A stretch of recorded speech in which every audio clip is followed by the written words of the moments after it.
ನಾಗರಿಕ ಜೀವನವನ್ನು ನಡೆಸುವುದಕ್ಕೆ ಅಥವಾ ಸಮಾಜದಲ್ಲಿ ಉನ್ನತ ಮಟ್ಟವನ್ನು ಏರುವುದಕ್ಕೆ ಏನು ಬೇಕು ಅಂತ ನಾವು ನೋಡ್ತಾ ಹೋಗೋದಾದರೆ ಅದನ್ನು ಶಿಕ್ಷಣ ಅಂತ ಕರೀಬಹುದು. ಆದರೆ ನಾವು ಪಡೆದುಕೊಳ್ತಿರುವಂಥ ಶಿಕ್ಷಣ ಹೇಗಿದೆ ಅನ್ನೋದು ಬಹಳ ಮುಖ್ಯ. ವಿದ್ಯಾರ್ಥಿ ದಶೆಯಲ್ಲಿದ್ದ ಸಂದರ್ಭದಲ್ಲಿ ಸೂಕ್ತ ರೀತಿಯ ಶಿಕ್ಷಣವನ್ನು ಪಡೆದುಕೊಂಡ್ರೆ ನಾಗರಿಕ ಜೀವನವನ್ನು ನಡೆಸ್ಬೋದು, ಸಮಾಜದಲ್ಲಿ ಅತ್ಯುನ್ನತ ಸ್ಥಾನಕ್ಕೂ ಕೂಡ ಹೋಗಬಹುದು. ಆದರೆ ವಿದ್ಯಾರ್ಥಿ ಜೀವನದಲ್ಲಿ ಸೂಕ್ತ ರೀತಿಯ ಶಿಕ್ಷಣವನ್ನು, ಎಜುಕೇಷನನ್ನು ನಾವು ಪಡೆದುಕೊಳ್ತಿದ್ದೀವ ಅನ್ನೋದೇ ಸದ್ಯದ ಪ್ರಶ್ನೆ. ಯಾಕಂದರೆ ಹಿಂದೆಲ್ಲ ಒಂದು ಮಾತನ್ನು ಹೇಳ್ತಾ ಇದ್ರು, ವಿದ್ಯೆಯ ಜೊತೆಗೆ ವಿನಯವೂ ಇದ್ದರೆ ಅರಳಿದ ಹೂವಿಗೆ ಪರಿಮಳವಿದ್ದಂತೆ ಅಂತ. ಆದರೆ ಇಂಥ ಸುಭಾಷಿತದ ಮಾತುಗಳು ನುಡಿಮುತ್ತುಗಳಾಗಿಯೇ ಉಳಿದುಕೊಂಡಿದೆ. ವಿದ್ಯೆಯ ಜೊತೆಗೆ ಬೇಕಾದಂತಹ ವಿನಯ ಅನ್ನೋದಿಲ್ಲ, ಸಂಸ್ಕಾರ ಅನ್ನೋದಿಲ್ಲ, ನಾಗರಿಕ ಮನಸ್ಥಿತಿ ಅನ್ನೋದಿಲ್ಲ. ಹಾಗಾಗಿ ಸಮಾಜದಲ್ಲಿ ಅತ್ಯುನ್ನತ ಸ್ಥಾನಕ್ಕೆ ಹೋಗಬೇಕು, ನಮ್ಮ ಬದುಕನ್ನು ನಾವು ಕಟ್ಕೊಳ್ಬೇಕು, ಎಂತಹದ್ದೇ ಸನ್ನಿವೇಶದಲ್ಲೂ ಕೂಡ ಆತ್ಮಸ್ಥೈರ್ಯ ಅನ್ನೋದು ಅಲ್ಲೋಲ ಕಲ್ಲೋಲ ಆಗದಂತೆ ಧೈರ್ಯವಾಗಿ ಮುನ್ನುಗ್ಗಬೇಕು ಅನ್ನೋದಾದರೆ ಆ ವಿದ್ಯಾರ್ಥಿ ಜೀವನ ಬಹಳ ಮುಖ್ಯ ಆಗುತ್ತೆ. ಆ ವಿದ್ಯಾರ್ಥಿ ಜೀವನ ಹೇಗಿರಬೇಕು ಅನ್ನೋದನ್ನು ತಿಳಿಸ್ಕೊಡೋದಕ್ಕೆ ಇವತ್ತು ನಮ್ಮ ಕಾರ್ಯಕ್ರಮದಲ್ಲಿದ್ದಾರೆ ಶ್ರೀ ಪುರುಷೋತ್ತಮ ದೇಶಿ ಗುರೂಜಿಯವರು. ಮೊದಲಿಗೆ ಅವರಿಗೆ ಕಾರ್ಯಕ್ರಮಕ್ಕೆ ಸ್ವಾಗತವನ್ನು ಕೋರೋಣ. ಗುರುಗಳ ಕಾರ್ಯಕ್ರಮಕ್ಕೆ ಸ್ವಾಗತ. ನಮಸ್ಕಾರ. ವಿದ್ಯಾರ್ಥಿ ಜೀವನದ ಕುರಿತಂತೆ ಆ ವಿದ್ಯೆಯ ಬಗ್ಗೆ ಮಾತಾಡ್ತಾ ಇದ್ದೀವಿ. ನನಗೆ ಮೊದಲನೇದಾಗಿ ತಿಳಿಸ್ಕೊಡಿ ಗುರುಗಳೇ, ಶಿಕ್ಷಣ ಅಂದರೆ ಏನು ಅಂತ. ಹರಿ ಓಂ ಶ್ರೀ ಗುರುಭ್ಯೋ ನಮಃ. ಒಂಥರ ವಿಚಾರವಾಗಿಯೂ ವಿಶೇಷವಾಗೂ ಇದೆ ಅಂತ ಅನ್ಕೋಬೋದು. ಆಲ್ರೆಡಿ ಶಿಕ್ಷಣ ಅಂತ ನಮ್ಗೆ ಗೊತ್ತಾಗಿದೆ, ನಾವು ಮಾಡ್ಕೊಂಡಿದ್ದೀವಿ, ಮಕ್ಳಿಗೂ ಮಾಡಿಸ್ತಾ ಇದ್ದೀವಿ. ಮೂಲ ವಿದ್ಯೆ, ಮೂಲ ಶಿಕ್ಷಣ ಅಂತಕ್ಕಂಥ ವಿಚಾರಕ್ಕೆ ಬಂದರೆ ಕಾರ್ಯಕ್ರಮದ ಪೂರ್ಣವಾಗಿರತಕ್ಕಂತಹ ರಹಸ್ಯವನ್ನೇ ನೀನು ತೆಗೆದು ಇಟ್ಬಿಟ್ಟಿದೆ ಎರಡೇ ಮಾತಲ್ಲಿ. ಏನಪ್ಪ ಅದು ಅಂತಂದರೆ, ಆ ಬದುಕು ಒಂದು ಶಿಕ್ಷಣ ಅಂತಕ್ಕಂಥದ್ದನ್ನು ನಾವು ಎಷ್ಟರ ಮಟ್ಟಕ್ಕೆ ಬಳಸೋದಕ್ಕಾಗಿದೆ, ಇಲ್ಲಿ ನಮ್ಮದು ತಪ್ಪಾಗಿರೋದು. ಬಳಸೋದಕ್ಕಾಗಿದೆ ಶಿಕ್ಷಣ ಅಂತಕ್ಕಂಥದ್ದನ್ನು ಎಷ್ಟರ ಮಟ್ಟಕ್ಕೆ ತಿಳಿದು ಬಳಸ್ತಾ ಇದ್ದೀವಿ. ಬಳಸ್ತೇವೆ, ನಾವು ಉನ್ನತ ಮಟ್ಟಕ್ಕೆ ಹೋಗಿದ್ದೀವ, ಸಂಪಾದನೆ ಮಾಡಿಲ್ವಾ, ಹೆಸರು ಮಾಡಿಲ್ವಾ ಅಂತಕ್ಕಂತಹ ವಿಚಾರನೂ ಕೂಡ ಇಲ್ಲಿ ಬರುತ್ತೆ. ಶಿಕ್ಷಣದಲ್ಲಿ ಸಾಮಾನ್ಯವಾಗಿ ಇದನ್ನು ಉದ್ದೇಶ ಇಟ್ಕೊಂಡೇ ಸಾಮಾನ್ಯ ಶಿಕ್ಷಣ ಕೊಡೋದು ಕೂಡ. ಆದರೆ ಅವ್ರಿಗೊಂದು ಪ್ರಶ್ನೆ ಕೇಳಿದಾಗ ಏನು ಅಂದರೆ, ನಿನ್ನ ನೆಮ್ಮದಿಗಾಗಿ ಜೀವನದಲ್ಲಿ ಭಯ ಅನ್ನೋದು ಇಲ್ಲದೇ ಇರೋದಕ್ಕೋಸ್ಕರವಾಗಿ ವಿದ್ಯೆ ಯಾವುದಾದ್ರೂ ಇದೆಯಾ ಗೊತ್ತಿದೆಯಾ ಅಂದರೆ ಉತ್ತರ ಸ್ವಲ್ಪ ಕಷ್ಟ. ಹೌದು, ಇಲ್ಲ, ನನಗೇನು ಭಯ ಇಲ್ಲ, ನಾನು ಆರಾಮಾಗಿದ್ದೀನಿ, ಖುಷಿಯಾಗಿದ್ದೀನಿ ಹೇಳ್ಬೋದು.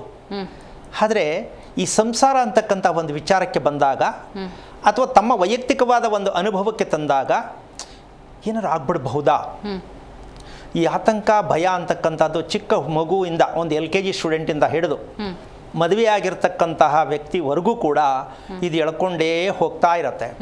ಏನು ಎಜುಕೇಷನ್ ಪಡ್ಕೊಂಡ್ರು ಏನೇ ಮಾಡಿದ್ರು, ಎಷ್ಟೇ ಆಸ್ತಿ ಮಾಡಿದ್ರು, ಎಷ್ಟೇ ಹೆಸರಿದ್ರು, ಯಾವುದೇ ಸ್ಥಾನದಲ್ಲಿ ಇದ್ರು, ಇದಕ್ಕೆ ಉತ್ತರ ಸಿಕ್ಕಿಲ್ಲ.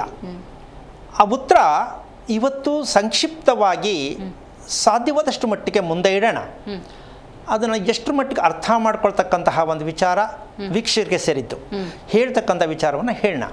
ಈ ರಹಸ್ಯಕ್ಕೆ ಕಾರಣಕರ್ತನಾಗಿರ್ತಕ್ಕಂತಹ ಶ್ರೀಮನ್ನಾರಾಯಣನ ಪಾದ ಕಮಲಗಳಿಗೆ ಕೋಟಿ ಕೋಟಿ ನಮನಗಳನ್ನು ಅರ್ಪಣೆಯನ್ನು ಮಾಡಿ, ನಾವು ಭೂಮಿಯನ್ನು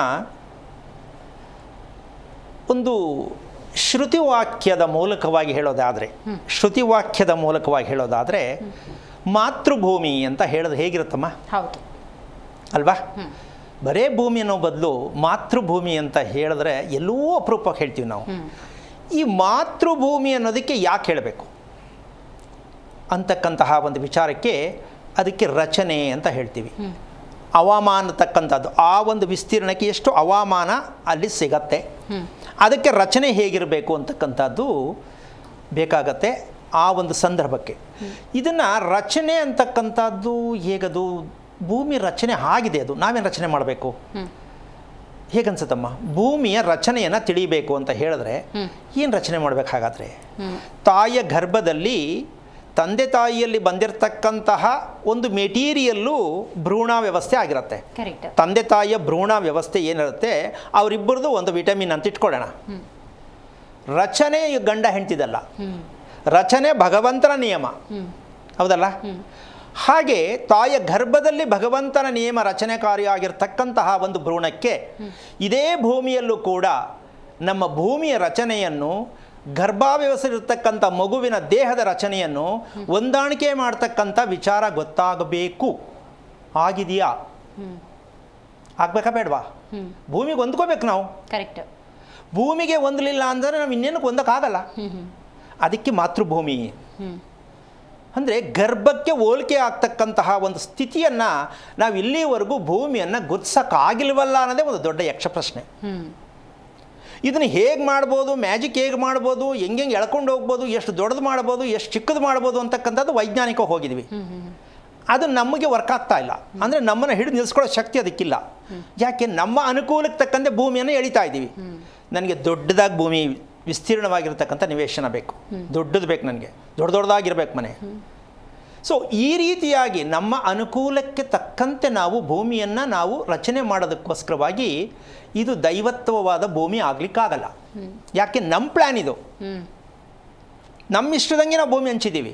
ಅದಕ್ಕದು ದೈವತ್ವ ಬರಲ್ಲ. ಅದಕ್ಕೆ ಅದು ಏನಕ್ಕೆ ಬೇಕಾದ್ರೆ ಹೇಳ್ಬೋದು. ಹುಚ್ಚ, ಪ್ರೇತತ್ವ ಇಟ್ಕೊಂಡಿದ್ಯಾ, ಪಿಶಾಚಿ ಇಟ್ಕೊಂಡಿದ್ಯಾ, ದೆವ್ವ ಮೆಟ್ಕೊಂಡಿದ್ಯಾ, ತಲೆ ಕೆಟ್ಟಿದ್ಯಾ, ಈ ಥರ ಹಲವಾರು ರೀತಿಗೆ ಮಾತುಗಳನ್ನ ಮಾತಾಡ್ತಾ ಇರ್ತೀವಿ. ಇದು ಮನೆಯಲ್ಲೇ ನಡೆಯುತ್ತೆ ಸಂಭಾಷಣೆ. ತಲೆ ಕೆಟ್ಟಾಗ, ಬೇಜಾರಾದಾಗ ಈ ಭಾಷಣವನ್ನು ಅಂದರೆ ಈ ವಿಚಾರಗಳನ್ನ ಮಾತಾಡ್ತೀವಿ ನಾವು. ಮಕ್ಕಳ ಮೇಲೋ, ಹೆಂಡತಿ ಮೇಲೋ, ಗಂಡನ ಮೇಲೋ ಆಗತ್ತೆ. ಏನೋ ಹಿಡ್ಕೊಂಡಿದ್ಯಾ, ನಿಂಗೆ ಯಾಕೆ ಹಿಂಗೆ ಆಡ್ತಾ ಇದೆಯಾ? ಸೊ ಈ ನಿಜಕ್ಕೂ ನೀವು ಆ ಮನೆಯಲ್ಲಿ ಅದರ ವಾಸಸ್ಥಾನ ಇದ್ದಾಗ ಆ ಬಾಯಲ್ಲಿ ಮಾತು ಬರುತ್ತೆ. ದೈವತ್ವದ ಸಂಕೇತ ಇದ್ದಾಗ ಆ ದೈವತ್ವಕ್ಕನುಸಾರವಾಗಿರ್ತಕ್ಕಂತೆ ಪ್ರಕ್ರಿಯೆಗಳು ಮನೆಯಲ್ಲಿರೋ ಕುಟುಂಬದ ಮೇಲೆ ಅವಲಂಬಿಸ್ಕೊಂಡಿರುತ್ತೆ. ಅದಿಲ್ಲ ಅಂದಾಗ ನಮ್ಮದೇ ಆದ ಪ್ಲ್ಯಾನಲ್ಲಿ ನಾವು ಮಾಡ್ಕೊಂಡಿದ್ದಾಗ ಯಾರ್ಯಾರ ಬಾಯಲ್ಲಿ ಯಾವ್ಯಾವ ರೀತಿ ಮಾತು ಬರ್ಬೋದು. ಮಾತಾಡ್ತಾನೆ ಯಾಕೆ ಹಿಂಗೆ ರೈಸ್ ಆಗಿಬಿಡ್ತೀರಾ ಅಂತ ಎಷ್ಟೋ ಮನೇಲಿ ಕೂಗಾಡ್ತಾರೆ. ಹೌದೌದು. ಆಮೇಲೆ ನಾನು ರೈಸ್ ಆದ್ನ, ಹೌದಾ ನನಗೆ ಗೊತ್ತಾಗಲೇ ಇಲ್ವಲ್ಲ ಅಂತ ಆಮೇಲೆ ಪರದಾಡ್ತಾರೆ. ಇದು ಯಾವ ಥರ ಹುಚ್ಚು ಅನ್ನೋದೇ ಅರ್ಥ ಆಗಲ್ಲ. ಅದಕ್ಕೆ ಏನೇನೋ ಮ್ಯಾಜಿಕ್ ಮಾಡಿಬಿಡ್ತಾರೆ, ಯಾರೋ ಮಾಡಿಸಿರ್ಬೋದು. ಅದು ಬೇರೆ ಬೇರೆ ಟ್ರ್ಯಾಕ್ ಹೋಗ್ಬಿಡುತ್ತದು. ಇಲ್ಲ, ನಿನ್ನ ಗ್ರಹಬಲ ಚೆನ್ನಾಗಿಲ್ಲ. ಸೊ ಹಲವಾರು ರೀತಿಯಲ್ಲಿ ವ್ಯಾಖ್ಯಾನ ಮಾಡಿ ಅದನ್ನೇನೋ ಒಂದು ಕಡೆ ಮಾಡಿಬಿಟ್ಟು ಹಾಗೆ ಅನುಭವಿಸ್ತಾ ಹೋಗ್ತಾ ಇರ್ತೀವಿ. ಈಗ ಇವತ್ತು ನಾವು ಮಾಡಬೇಕಾಗಿರ್ತಕ್ಕಂಥದ್ದು, ತಿಳ್ಕೊಬೇಕಾಗಿರ್ತಕ್ಕಂಥ ವಿಚಾರ ಏನಪ್ಪ ಅಂತಂದರೆ, ಮಗುವಿಗೆ ಮೂಲ ಶಿಕ್ಷಣವನ್ನು ಕೊಡ್ತಕ್ಕಂತಹ ವಿಚಾರದಲ್ಲಿ ಹೇಳಿದ್ರೆ ಸಾಕಷ್ಟು ಜನಕ್ಕೆ ಇದು ಗೊಂದಲ ಕೂಡ. ನಾವು ಕೊಟ್ಟಿರೋದು ಮೂಲ ಶಿಕ್ಷಣ ಅದು ಇನ್ಯಾವುದು? ಬುದ್ಧಿ, ವಿದ್ಯೆ ಎಲ್ಲ ಇರುತ್ತೆ ಈ ಶಿಕ್ಷಣದಲ್ಲಿ ಅಂತೆಲ್ಲ ತಿಳ್ಕೊಂಡಿದ್ದಾರೆ ಅಲ್ಲಮ್ಮ. ಬುದ್ಧಿ, ವಿದ್ಯೆ, ಜ್ಞಾನ ಎಲ್ಲ ಬರುತ್ತಾ ಶಿಕ್ಷಣದಲ್ಲಿ? ಇಲ್ಲ, ಇವತ್ತಿನ ಶಿಕ್ಷಣದಲ್ಲಿಲ್ಲ. ಆದರೆ ನಾವು ತಿಳ್ಕೊಂಬಿಟ್ಟಿದ್ದೀವಿ. ಓದಿಸಿದ್ರೆ ಮಕ್ಕಳಿಗೆ ಎಲ್ಲವೂ ಬರುತ್ತೆ, ಓಕೆ. ಆದರೆ ಆದಮೇಲೆ ಆ ಮಕ್ಕಳನ್ನ ಕೆಣ್ಕೋದಕ್ಕೆ ಅಪ್ಪ ಅಮ್ಮನ ಕಾಲ ಆಗೋದೇ ಇಲ್ಲ. ಅಲ್ಲಿ ಅವ್ರಿಗೆ ಅರ್ಥ ಆಗಬೇಕು, ನಾವು ವಿದ್ಯೆಯಲ್ಲಿ ನಾವು ಅನ್ಕೊಂಡಂಗೆ ಇಲ್ಲ ಅಂತ. ಅಲ್ಲಿವರೆಗೂ ಅವ್ರು ಸುಮಾರು ಪಾಸ್ ಆಗಿಬಿಟ್ಟಿರ್ತಾರೆ ಮಕ್ಕಳು. ಅಪ್ಪ ಅಮ್ಮನ ತುಂಬ ಮುಂದೆ ಕರ್ಕೊಂಡು ಹೋಗ್ಬಿಟ್ಟಿರ್ತಾರೆ. ಸೊ ಕೊನೆಗೆ ಹಿಂದಕ್ಕೆ ತಿರುಗಿ ನೋಡಿದ್ರೆ ರಸ್ತೆ ಗೊತ್ತಾಗಲ್ಲ. ಆಮೇಲೆ ಇದೆಲ್ಲ ನಂಬಲ್ಲ.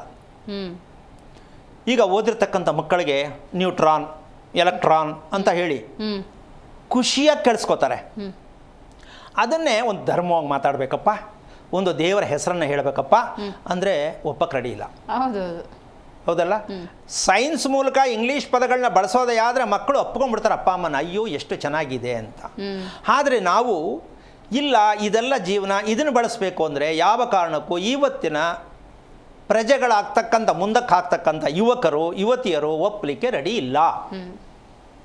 ಇದಕ್ಕೆ ಕಾರಣ ಯಾರು ಅಂದರೆ ನಾವು ಗೊತ್ತಿಲ್ಲದೆ ಮಾಡ್ಕೊಂಡಿರ್ತಕ್ಕಂಥ ಒಂದು ತಪ್ಪಾಗಿದೆ. ಇದನ್ನು ತಪ್ಪು ಅಂತ ಒಪ್ಕೊಳಕ್ಕೂ ಆಗಲ್ಲ. ಯಾಕೆ ಅಂದರೆ ನಮಗೂ ಆದಷ್ಟು ಗೊತ್ತಿದೆಯಲ್ವಾ ಅಂತ ಅಂದ್ಕೊಂಡೇ ಇದು ತಪ್ಪಾಗೋದು. ಆದರೆ ತಪ್ಪನ್ನು ಸರಿ ಮಾಡ್ಬೇಕಾದ್ರೆ ಹಿಂದಕ್ಕೆ ಹೋಗ್ಲಿಕ್ಕಾಗಲ್ಲ. ಮಧ್ಯಾಂತರದಲ್ಲಿ ನಿಂತಿರ್ತೀವಿ. ಸೊ ಕುಟುಂಬದಲ್ಲಿ ನೆಮ್ಮದಿ ಇಲ್ಲ ಅಂತ ಪರದಾಡ್ಕೊಂಡು ಜೀವನದಲ್ಲಿ ಹಾಗೇ ಬದುಕ್ತಾ ಹೋಗ್ತೀವಿ. ಈ ಮೂಲ ಶಿಕ್ಷಣ ತಪ್ಪು ಮಾಡೋದಕ್ಕೆ ಕಾರಣ ಏನು? ನಾವೇ ಮಾಡಿದ್ದ, ಯಾರೋ ಹೇಳ್ಕೊಟ್ಟಿದ್ದ, ಅದೇ ಉತ್ಪತ್ತಿ ಆಗಿದ್ದ ಅಂತಕ್ಕಂಥದ್ದಕ್ಕೆ ಮೂಲ ಶಿಕ್ಷಣ ಬೇಕು ಅಂತಕ್ಕಂಥದ್ದಕ್ಕೆ ಇವತ್ತಿನ ಒಂದು ವಿಚಾರ. ಇದಕ್ಕೊಂದು ಸಣ್ಣ ಉದಾಹರಣೆ ಹೇಳ್ತೀನಿ. ನಮ್ಮ ದೇಹಕ್ಕೆ ಆಮ್ಲಜನಕ ಬೇಕು ಅಂತ ಗೊತ್ತು, ಹೌದಾ? ನೇರವಾದ ಉಸಿರಾಟದಲ್ಲಿ ಆಮ್ಲಜನಕ ಸಿಗುತ್ತಾ? ನಾವು ತಗೊಳ್ತಾ ಇರ್ತಕ್ಕಂತಹ ಗಾಳಿಯಲ್ಲಿ ಬರ್ತಕ್ಕಂಥ, ನಮ್ಮ ಸೇವನೆ ಮಾಡ್ತಕ್ಕಂತಹ ಉಸಿರಾಟದಲ್ಲಿ ಆಮ್ಲಜನಕ ನೇರವಾಗಿ ನಮಗೆ ಸಿಗುತ್ತಾ ಅನ್ನೋ ಪ್ರಶ್ನೆ ಹಾಕಿದ್ರೆ ಏನು ಹೇಳ್ಬೋದಮ್ಮ? ಸಿಗ್ತಾ ಇದೆ. ಸಾಧ್ಯ ಇಲ್ಲ.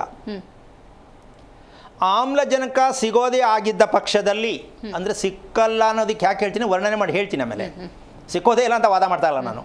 ನಾವು ಅನ್ಕೊಂಡ್ರು ಅಷ್ಟು ಮಟ್ಟಿಗೆ ಆಮ್ಲಜನಕ ಸಿಕ್ಕಲ್ಲ, ಸಿಕ್ಕೋದೂ ಇಲ್ಲ, ಸಿಕ್ಕಿಲ್ಲ ಮುಂದಿನ ದಿನಗಳಲ್ಲಿ.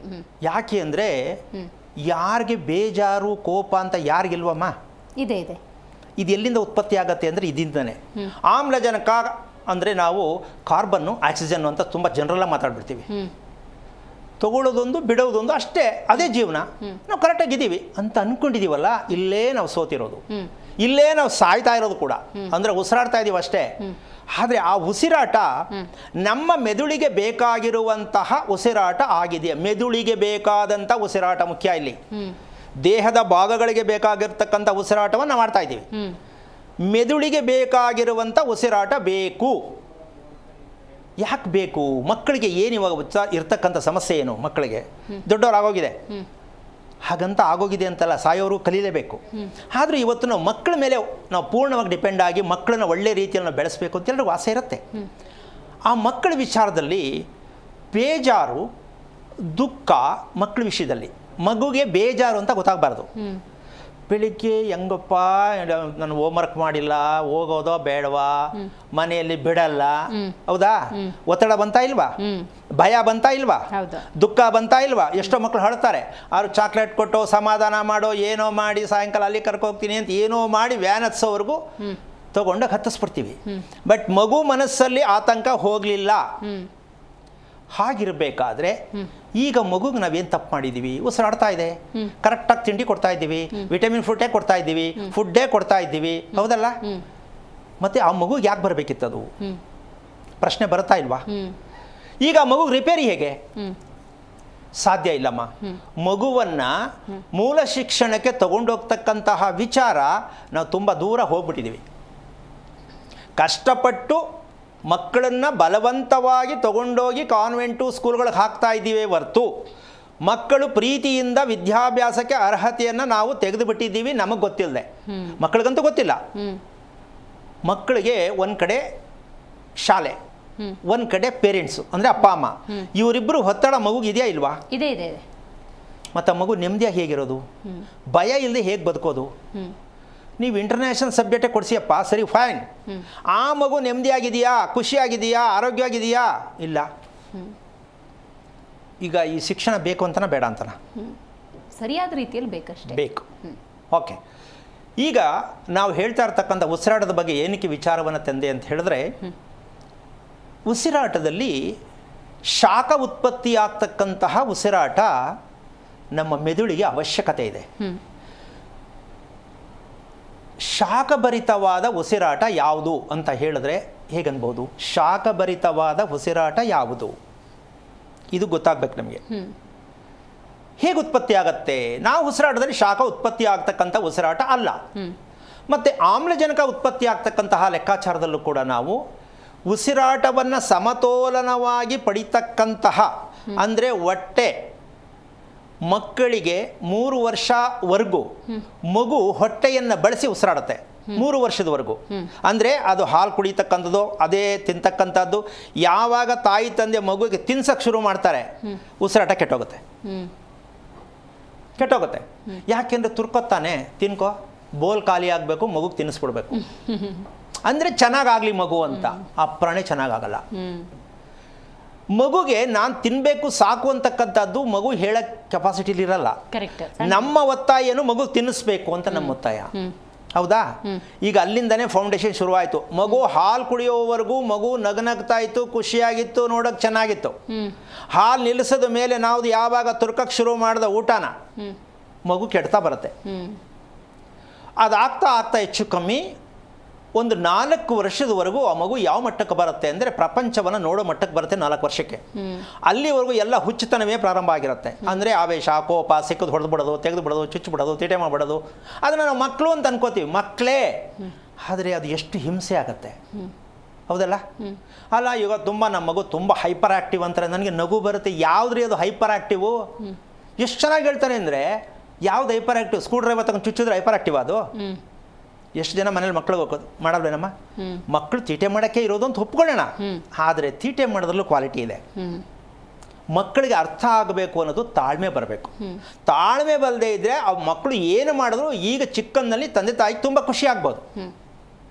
ಆದರೆ ಬರ್ತಾ ಬರ್ತಾ ಏನಾಗುತ್ತೆ, ಮಕ್ಕಳು ವಿಚಾರದಲ್ಲಿ ತಂದೆ ತಾಯಿಗೆ ತುಂಬ ದುಃಖನೂ ಆಗುತ್ತೆ. ಅವರಿಂದ ಇವ್ರಿಗೆ ದುಃಖ, ಇವರಿಂದ ಅವ್ರಿಗೆ ದುಃಖ. ಸೊ ಮನೇಲಿ ಹೆಂಗೆ ಸರಿ ಹೋಗುತ್ತೆ ಇದು? ಇದಕ್ಕೆ ಶಾಖ ಇರ್ತಕ್ಕಂಥದ್ರ ಅದಕ್ಕಿಂತ ಮುಂಚೆ ಒಂದು ವಿಚಾರ, ನಾವು ಉಸಿರನ್ನ ಏನು ತಗೊಳ್ತೀವಿ ಅಂತಕ್ಕಂಥ ಲೆಕ್ಕಾಚಾರ ಇರುತ್ತೋ ಆ ಉಸಿರಾಟದಲ್ಲಿ ನಾವು ಅದೇ ಕ್ರಮದಲ್ಲಿ ಉಸಿರಾಟವನ್ನು ಬಿಡ್ತಕ್ಕಂಥದ್ದು ತಗೊಳ್ತಕ್ಕಂಥದ್ದು ಎರಡೂ ಆ್ಯಂಗಲ್ ಒಂದೇ ರೀತಿಯಲ್ಲಿ ಇದ್ದಾಗ ಆ ಉಸಿರಾಟ ಮತ್ತೆ ರಿಪೀಟ್ ಹೊರಗಡೆ ಬರುವಂತಹ ಮಟ್ಟಕ್ಕೆ ನಾವು ಸಮತೋಲನವಾಗಿ ತೆಗೆದುಕೊಂಡಾಗ ನಮಗೆ ಆಮ್ಲಜನಕ ಉತ್ಪತ್ತಿ. ಅಂದರೆ ಹೊರಗಿನ ಗಾಳಿ ಒಳಗಿನ ಗಾಳಿ ಎರಡು ಮಿಶ್ರಣವಾಗಬೇಕು. ದೇಹದ ಒಳಭಾಗ ದೇಹದ ಹೊರಭಾಗ ಇದೆರಡು ಮಿಶ್ರಿತವಾದಾಗ ಆಮ್ಲಜನಕ ಉತ್ಪತ್ತಿ ಆಗತ್ತೆ. ಸ್ಟೇ ಮಾಡಿದ ಸಮಯ, ನೀವೆಷ್ಟು ಉಸಿರನ್ನ ನಿಧಾನವಾಗಿ ತೊಗೊಂಡು ಅಲ್ಲಿ ಸ್ಟೇ ಮಾಡ್ತೀರಾ ಅದು ಆಮ್ಲಜನಕ. ನಾವು ಸಾರಾಸಟ್ಟಾಗಿ ಹೇಳೋದು ಅಂದ್ರೆ ನಾವು ತಗೊಳ್ಳೋದ್ರಲ್ಲ ಉಸಿರಾಟದಲ್ಲೆಲ್ಲ ಬರೀ ಅದೇ ಇದೆ ಅಂತ. ಹಂಗಿದ್ಮೇಲೆ ಕರೋನಾ ಬರ್ತಾನೆ ಇರಲಿಲ್ಲ ನಮಗೆ. ಆ ರೀತಿ ಆಕ್ಸಿಜನ್ ತೊಗೊಳೋದಿದ್ದರೆ ನಮ್ಗೆ ಕರೋನಾ ಬರ್ತಾನೆ ಇರಲಿಲ್ಲ. ಸೊ ಅರ್ಥ ಆಗ್ತಾ ಇದೆಯಲ್ಲ, ಇದು ಒಂದು ಸ್ಟೇಜ್. ಇನ್ನು ಶಾಖದ ಉಸಿರಾಟ ಅಂತಕ್ಕಂತಹ ವಿಚಾರಕ್ಕೆ ಬಂದಾಗ ಯಾವುದದು ಶಾಖದ್ದು ಅಂದರೆ ಮಗುಗೆ ಬೇಕಾಗಿರ್ತಕ್ಕಂಥದ್ದು ದೊಡ್ಡವ್ರಿಗೂ ಬೇಕಿದು. ಮೊದಲನೇದಾಗಿ ರನ್ನಿಂಗು, ಎರಡನೇದಾಗಿ ಡ್ಯಾನ್ಸ್, ಮೂರನೇದಾಗಿ ತುಂಬ ಚೆನ್ನಾಗಿ ನಗೋದು. ಇವು ಮೂರಲ್ಲಿ ಯಾವ್ದಾದ್ರು ಮಗು ಬೆಳಗ್ಗೆ ಟೈಮ್ ಆಗಲೇಬೇಕು, ದೊಡ್ಡವ್ರಿಗೂ ಆಗಲೇಬೇಕು. ಇಲ್ಲ ಸಾಯಂಕಾಲ ತನಕ ಹುಚ್ಚೆ ಹಿಡ್ಕೊಳ್ಳೋದು. ಮಕ್ಕಳು ಮಾಡಿಸ್ತಾ ಇರೋರು ಯಾರು? ಪೇರೆಂಟ್ಸು ಎಲ್ಲಿ ಮಾಡಿಸ್ತಾ ಇದ್ರೆ ಅದನ್ನು? ಆಗ್ತಾ ಇದೆಯಾ? ಬೆಳಗ್ಗೆ ಎದ್ದು ಮಗುಗೆ ನಗಿಸ್ಬೇಕು. ಯಾರು ನಗಿಸ್ತಾರೆ? ಅವ್ರಿಗೆ ಪುರ್ಸತ್ತಿರಲ್ಲ, ಟೆನ್ಷನ್ನು. ಬಾಕ್ಸ್ ರೆಡಿ ಮಾಡಬೇಕು ಒಬ್ಬರಿಗೆ, ಕೆಲ್ಸಕ್ಕೆ ಹೋಗ್ಬೇಕು ಒಬ್ಬರಿಗೆ, ಹೌದಲ್ಲ? ಮಗುಗೇನು ಕೊಟ್ಟು ಶಿಕ್ಷಣ ನೀವು? ಹೋಮ್ವರ್ಕ್ ಮಾಡಿದ್ಯಾ ಅಂತ ಕೇಳ್ತೀರಾ ನೋಡಿಯಪ್ಪ, ಅದು ಬಿಟ್ಟು ಇನ್ನೇನು ಕೇಳೋಕ್ಕಾಗಲ್ಲ, ಹೌದಾ? ಎಲ್ಲರೂ ಅದೇ ತಾನೇ ಮಾಡ್ತಾ ಇರೋದು. ಆ ಮಗುವಿನ ಉಸಿರಾಟವನ್ನು ಗಮನಿಸ್ತಕ್ಕಂಥ ಸತ್ಯ ತಂದೆ ತಾಯಿಗೆ ಗೊತ್ತಿದೆಯಾ? ಆ ಉಸಿರಾಟ ಮೆದುಳಿಗೆ ಬೇಕಾಗಿರ್ತಕ್ಕಂತಹ ವಿಚಾರದಲ್ಲಿ ವಿಶೇಷ ಏನಕ್ಕೆ ಹೇಳ್ತಾ ಇದ್ದೀನಿ ಅಂದರೆ, ಆ ಮೆದುಳಲ್ಲಿ ಇರ್ತಕ್ಕಂತಹ ಒಂದು ಜೀವಕೋಶಗಳು ಸ್ವಲ್ಪ ಸಮಯ ಅಷ್ಟೇ ಕಾಯೋದು, ಅದು ಮಂಕಾಗ್ಬಿಡುತ್ತೆ. ಆ ಮಂಕಾದ ತಕ್ಷಣ ಮಗು ಟೆನ್ಷನ್ ಮಾಡುತ್ತೆ, ಬೇಜಾರು ಮಾಡ್ಕೊಳುತ್ತೆ, ಅಳುತ್ತೆ. ಈಗ ನಾವು ಇದಕ್ಕೆ ಏನು ಮಾಡ್ಕೋತೀವಿ ಅಂದರೆ, ಎಲ್ಲೋ ಇದಕ್ಕೆ ಟೈಮ್ ಚೆನ್ನಾಗಿಲ್ವಾ ಅಂತ ಹೇಳ್ಕೊಂಡು ಅನುಭವಿಸ್ತಾ ಇದ್ದೀವಿ ಅಂದರೆ, ಆ ಮಗುನ ಹಾಗೇ ಬೆಳೆಸ್ತೀವಿ ಅಂದರೆ, ನಮಗೆ ದೇಹಕ್ಕೆ ಬೇಕಾಗಿರ್ತಕ್ಕಂಥ ಜೀವಕೋಶಗಳಿಗೆ ಏನು ಪ್ರಮಾಣದಲ್ಲಿ ನಾವು ಉಸಿರಾಟ ತಗೋಬೇಕು, ಮೆದುಳಿಗೆ ಬೇಕಾಗಿರ್ತಕ್ಕಂಥ ಅತಿ ಮುಖ್ಯವಾದ ಶಾಖದ ಉಸಿರಾಟ ಎಷ್ಟರ ಮಟ್ಟಕ್ಕೆ ತಗೋಬೇಕು ಅಂತ ಸತ್ಯ ಯಾವತ್ತೂ ನಮ್ಮ ದೇಶ ಗೊತ್ತಾಗೋದು ಅಂತ ನಾನು ಕೇಳ್ತೀನಿ. ಇದೆಲ್ಲರೂ ಹೋಗಿ ಶಾಪಲ್ಲಿ ಹೋಗಿ ತರಬೇಕಾ? ಇಲ್ಲ ಅಲ್ಲ. ಹಣ ಕೊಟ್ಟು ಕೊಂಡ್ಕೋಬೇಕಾ? ಇಲ್ಲ ಅಲ್ಲ. ಮನೆಯಲ್ಲಿ ನಿಮಗೆ ಅಷ್ಟು ಪುರ್ಸೊತ್ತಿದೆಯಾ ಮಕ್ಕಳ ಮೂಲ ವಿದ್ಯೆಯನ್ನು ಕೊಡುವುದಕ್ಕೆ? ಅಂದರೆ ಇದಕ್ಕೆ ನೇರವಾಗಿ ಹೇಳಬೇಕಂದ್ರೆ, ಉಸಿರಾಟದ ಪ್ರಕ್ರಿಯೆಯನ್ನು ತಂದೆ ತಾಯಿಗಳು ಮಕ್ಕಳ ಉಸಿರಾಟವನ್ನು ಗಮನಿಸೋದೇ ಮೂಲ ವಿದ್ಯೆ. ಯಾರು ಗಮನಿಸ್ತಾವ್ರೆ? ಸ್ವಲ್ಪ ಅವಾಗವಾಗ ನೆಗಡಿ ಆಗುತ್ತೆ ಸ್ವಾಮಿ, ಒಂಚೂರು ಮೂಗಲ್ಲಿ ಒಂದು ಸ್ವಲ್ಪ ಇದಾಗುತ್ತೆ ಸ್ವಾಮಿ, ಗಂಟಲು ಒಂದು ಸ್ವಲ್ಪ ಶೀತ ಆಯ್ತದೆ ಸ್ವಾಮಿ, ಅದಕ್ಕೇನೋ ಸಿರಪ್ ಇಟ್ಕೊಂಡಿದ್ದೀವಿ ಅಂಥೇಳಿ ಆ ಮಕ್ಕಳು ಸುಮ್ಮನೆ ಸಿರಪ್ ಹಾಕಿ ಹಾಕಿ ಹಾಕಿ ಹಾಕಿ ಮಳೆಗೆ ಹೋದರೆ ಆಗಲ್ಲ, ಐಸ್ ಕ್ರೀಮ್ ತಿಂದರೆ ಆಗಲ್ಲ ಅಂತ ಹೇಳಿ ನಮ್ಮ ಸೋಮಾರಿತನಕ್ಕೆ ಮಗು ಮೇಲೆ ಏರಿ ಆ ಮಗುಗೆ ಮೆಡಿಷನ್ ಶುರು ಮಾಡಿ ಆ ಮಗು ಬರ್ತಾ ಬರ್ತಾ ಬರ್ತಾ ಹುಚ್ಚುತನದ ಮಗು ಆಗುತ್ತೆ ಹೊರತು ಜ್ಞಾನವಂತ ಮಗು ಆಗ್ಲಿಕ್ಕೆ ಸಾಧ್ಯ ಇಲ್ಲ. ಇದರಿಂದ ಏನಾಗುತ್ತೆ? ಮೆಮೊರಿ ಕಮ್ಮಿ ಆಗ್ತಾ ಬರುತ್ತೆ ಮಗುಗೆ. ಹಾಗೆ ಹಿಡ್ಕೊಂಡು ಬಡಿತಾರೆ. ನಾನು ಇಷ್ಟೊಂದು ಕಷ್ಟಪಟ್ಟು ಓದಿಸ್ತಾ ಇದ್ದೀನಿ, ಮರ್ತು ಬಿಡ್ತೀಯ. ರಾತ್ರಿ ಹೇಳಿದ್ದೀನಿ, ಓದಿಸಿದ್ದೀನಿ, ಬೆಳಗ್ಗೆ ಆದರೆ ಮರ್ತು ಬಿಟ್ಟಿದ್ಯಾ? ಅದು ಎಲ್ಲರೂ ಇದೆಯಾ ಅದು ಮಗುಗೆ? ಅದಕ್ಕೆ ಒತ್ತಡ ಜಾಸ್ತಿ ಆಗ್ತಾ ಇದೆ. ಜ್ಞಾಪಕ ಇರೋಕ್ಕೆ ಸಾಧ್ಯ ನಮ್ಮ ಅವಾಗ? ನಾವೇ ಮುಂದೆ ಇರೋ ಪಾದ ತಗ್ಬಿಟ್ಟು ಆ ಕಡೆ ಈ ಕಡೆ ನೋಡ್ಬಿಟ್ಟು ಕೊನೆಗೆ ಮಧ್ಯದಲ್ಲಿ ಎತ್ಕೊಳ್ತೀವಿ. ಮಗುಗೆ ನೀವು ಹೆಂಗೆ ಕೊಡ್ತೀರಾ ಅದನ್ನು? ಯಾವ ರೀತಿ ಆಗತ್ತೆ? ಹೋಗ್ಲಿ ಸ್ಕೂಲಲ್ಲಿ ಇದಕ್ಕೇನಾದ್ರು ಪರಿಹಾರ ಮಾಡ್ಕೊಡ್ತಾರಾ? ಓದ ತಕ್ಷಣ ಅವ್ರು ಕೇಳೋದು ಏನೋ, ಹೋಮ್ವರ್ಕ್ ಮಾಡಿದ್ಯಾ ಅಂತ. ಮನೇಲಿ ಕೇಳೋದೇನೋ, ಹೋಮ್ವರ್ಕ್ ಮಾಡ್ಕೊಂಡಿದ್ಯಾ ಅಂತ. ಎರಡೂ ಕಡೆನೂ ಒಂದೇ ಒತ್ತಡ. ಮಗು ಕಥೆ ಏನು? ನಾನು ಸಾಕಷ್ಟು ಜನಕ್ಕೆ ಕೇಳ್ತೀನಿ, ಮಕ್ಕಳನ್ನು ಪ್ರೀತಿಸೋದು ಗೊತ್ತಾ ಅಂತ. ಇಲ್ಲ ಸ್ವಾಮಿ, ಅವ್ರು ತಿಳ್ಕೊಂಡೋದೇನು ಅಂದರೆ, ಟೈಮ್ ಸರಿಗೆ ಫೀಸ್ ಕಟ್ಟೋದು, ಮಕ್ಕಳು ಬಟ್ಟೆ ತೆಕ್ಕೊಡೋದು, ಕೇಳಿದನ್ನು ಕೊಡಿಸೋದು, ಇದು ಪ್ರೀತಿಸ್ತಾ ಇದ್ದೀವಿ ಅಂತ ಅಪ್ಪ ಅಮ್ಮ ತಿಳ್ಕೊಂಡಿರ್ತಕ್ಕಂಥದ್ದು. ನಿಜವಾಗಲೂ ಮಕ್ಕಳನ್ನು ಪ್ರೀತಿಸುವುದಕ್ಕೆ ತಂದೆ ತಾಯಿಗಳು ಸೋತಿದ್ದಾರೆ. ಯಾಕೆ ಅಂದರೆ ಒತ್ತಡ ಅವ್ರಿಗೇನೆ. ಅಪ್ಪ ಅಮ್ಮನೇ ಒತ್ತಡ ಅಂದರೆ ಮಕ್ಕಳು ಹೆಂಗೆ ಸರಿ ಮಾಡ್ತಾರೆ? ಇದು ಕುಟುಂಬ ಎಲ್ಲಿಂದ ಸರಿ ಹೋಗುತ್ತೆ? ಕರೆಕ್ಟ್, ಹೌದಲ್ಲ? ಇದಕ್ಕೆ ಯಾವ ಪೂಜೆ ಪುನಸ್ಕಾರ ವ್ರತ ಮಂತ್ರ ಎಲ್ಲ ಹೇಳ್ತಾರೆ. ಮಕ್ಕಳು ಕರ್ಕೊಂಡು ಹೋಗ್ಬಿಟ್ಟು ದೇವಸ್ಥಾನಕ್ಕೆ ಪ್ರದಕ್ಷಿಣೆ ಹಾಕ್ಸಿ, ಗಣಪತಿ ಹೋಮ ಮಾಡಿಸಿ, ಎಲ್ಲ ಹೇಳಿ ಹೇಳಿ ಹೇಳಿ ಹೋಮ ಮಾಡಿ ಮಗು ಸರಿ ಮಾಡುವಂಗಿದ್ರೆ ಯಾಕೆ ಕಷ್ಟ ಬೀಳಬೇಕಿತ್ತು? ನಿಜ, ಹೌದಾ? ಈಗ ಮೂಲ ವಿದ್ಯೆ ಕೊಡ್ತಾ ಇದ್ದೀವ ಅಂತ ಪ್ರತಿಯೊಬ್ಬ ವೀಕ್ಷಕರು ಅರ್ಥ ಮಾಡ್ಕೊಳ್ಳಿ, ತಾಳ್ಮೆಯಿಂದ ಅರ್ಥ ಮಾಡ್ಕೊಳ್ಳಿ, ಗಾಬರಿ ಆಗಬೇಡಿ. ನಮ್ಗೆ ಅಷ್ಟು ಪುರ್ಸತ್ತಿದೆಯಾ ಅಂದರೆ ಅದಕ್ಕೆ ನಾವು ಉತ್ತರ ಕೊಡೋಕ್ಕಾಗಲ್ಲ. ಹಾಗಿದ್ಮೇಲೆ ಮದುವೆ ಮಾಡ್ಕೊಳ್ಳೋದು ತಪ್ಪು, ಮಗು ಮಾಡ್ಕೊಳ್ಳೋದು ತಪ್ಪು. ಯಾಕೆಂದರೆ ನಮ್ಗೆ ಪುರ್ಸತ್ತಿಲ್ಲ. ಇದು ಏನಾಗೋಗಿದೆ ಅಂದರೆ, ಜನ ಏನಾರು ಅನ್ಕೋತಾರಲ್ಲ, ಮಗು ಇಲ್ಲ ಅಂದ್ರೆ ಅನ್ಕೋತಾರಲ್ಲ, ಮದುವೆ ಅನ್ಕೊಂಡ್ಬಿಟ್ರೆ, ಮದುವೆ ಆಗಲಿಲ್ಲ ಅಂದ್ರೆ ಏನೋ ಅನ್ಕೊಂಡ್ಬಿಟ್ರೆ, ಈ ಜನಕ್ಕೋಸ್ಕರ ಮದುವೆ, ಜನಕ್ಕೋಸ್ಕರ ಮಗು ಮಾಡಿಕೊಂಡು ಜೀವನದಲ್ಲಿ ಹೆಂಗೆ ಬದುಕೋದು? ಅಮ್ಮ ಇದು ವಿಚಿತ್ರ ಅನ್ಸುತ್ತಾ, ಇದು ತಿಳ್ಕೊಬೇಕು ಅಂತ ಅನ್ಸುತ್ತಾ? ಅಕ್ಷರಶಃ ಹಿಂಗೆ ನಡೀತಾ ಇರೋದು ಅಲ್ವಾ?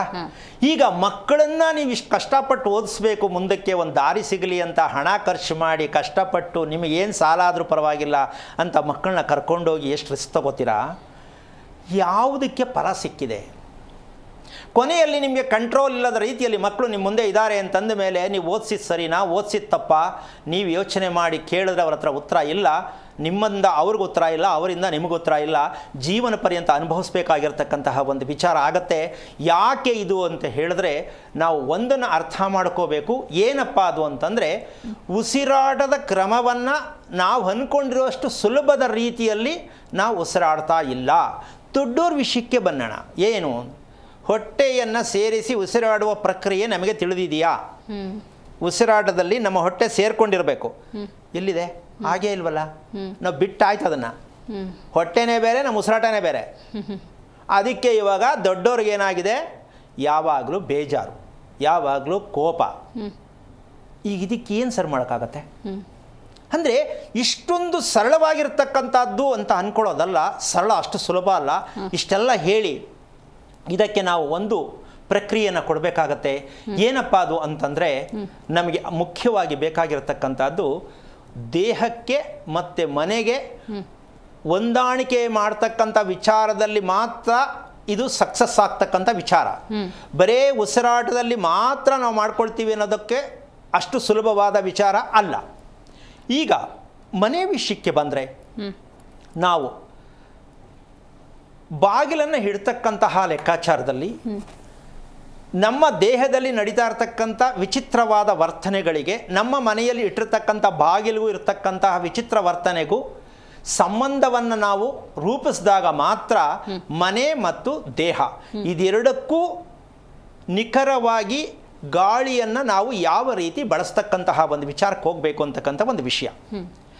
ಈಗ ಒಂದು ಬಾಗಿಲಿದೆ ಅಂತ ಇಟ್ಕೊಳ್ಳೋಣ, ಅಥವಾ ಇನ್ನೂ ಒಂದು ಬಾಗಿಲಿದೆ ಅಂತ ಇಟ್ಕೊಳ್ಳೋಣ. ಒಂದು ಮನೆಗೆ ಎರಡು ಬಾಗಿಲಿದೆ ಅಂತ ಇಟ್ಕೊಳ್ಳೋಣ. ಆ ಬಾಗಿಲು ಎಲ್ಲೆಲ್ಲಿರಬೇಕು ಅನ್ನೋ ಪ್ರಶ್ನೆ ಅದು ಅವರವ್ರ ವೈಯಕ್ತಿಕವಾದ ವಿಷಯ ಅಂತ ನಾವು ಮನೆ ಕಟ್ಕೊಂಡಿದ್ದೀವಿ. ವೈಯಕ್ತಿಕವಾದ ವಿಚಾರ. ಈ ಡೋರ್ ಇಲ್ಲಿ ಪಕ್ಕದಲ್ಲಿ ಇಟ್ಕೊಂಡ್ರೆ ಹೊರಗಡೆ ಹೋಗೋಕ್ಕೆ ಪಾತ್ರೆ ತೊಳೆಯೋಕೆ ಹತ್ರ ಆಗುತ್ತೆ ಅಂತ ಅವ್ರ ಪ್ಲ್ಯಾನ್ ಅದು.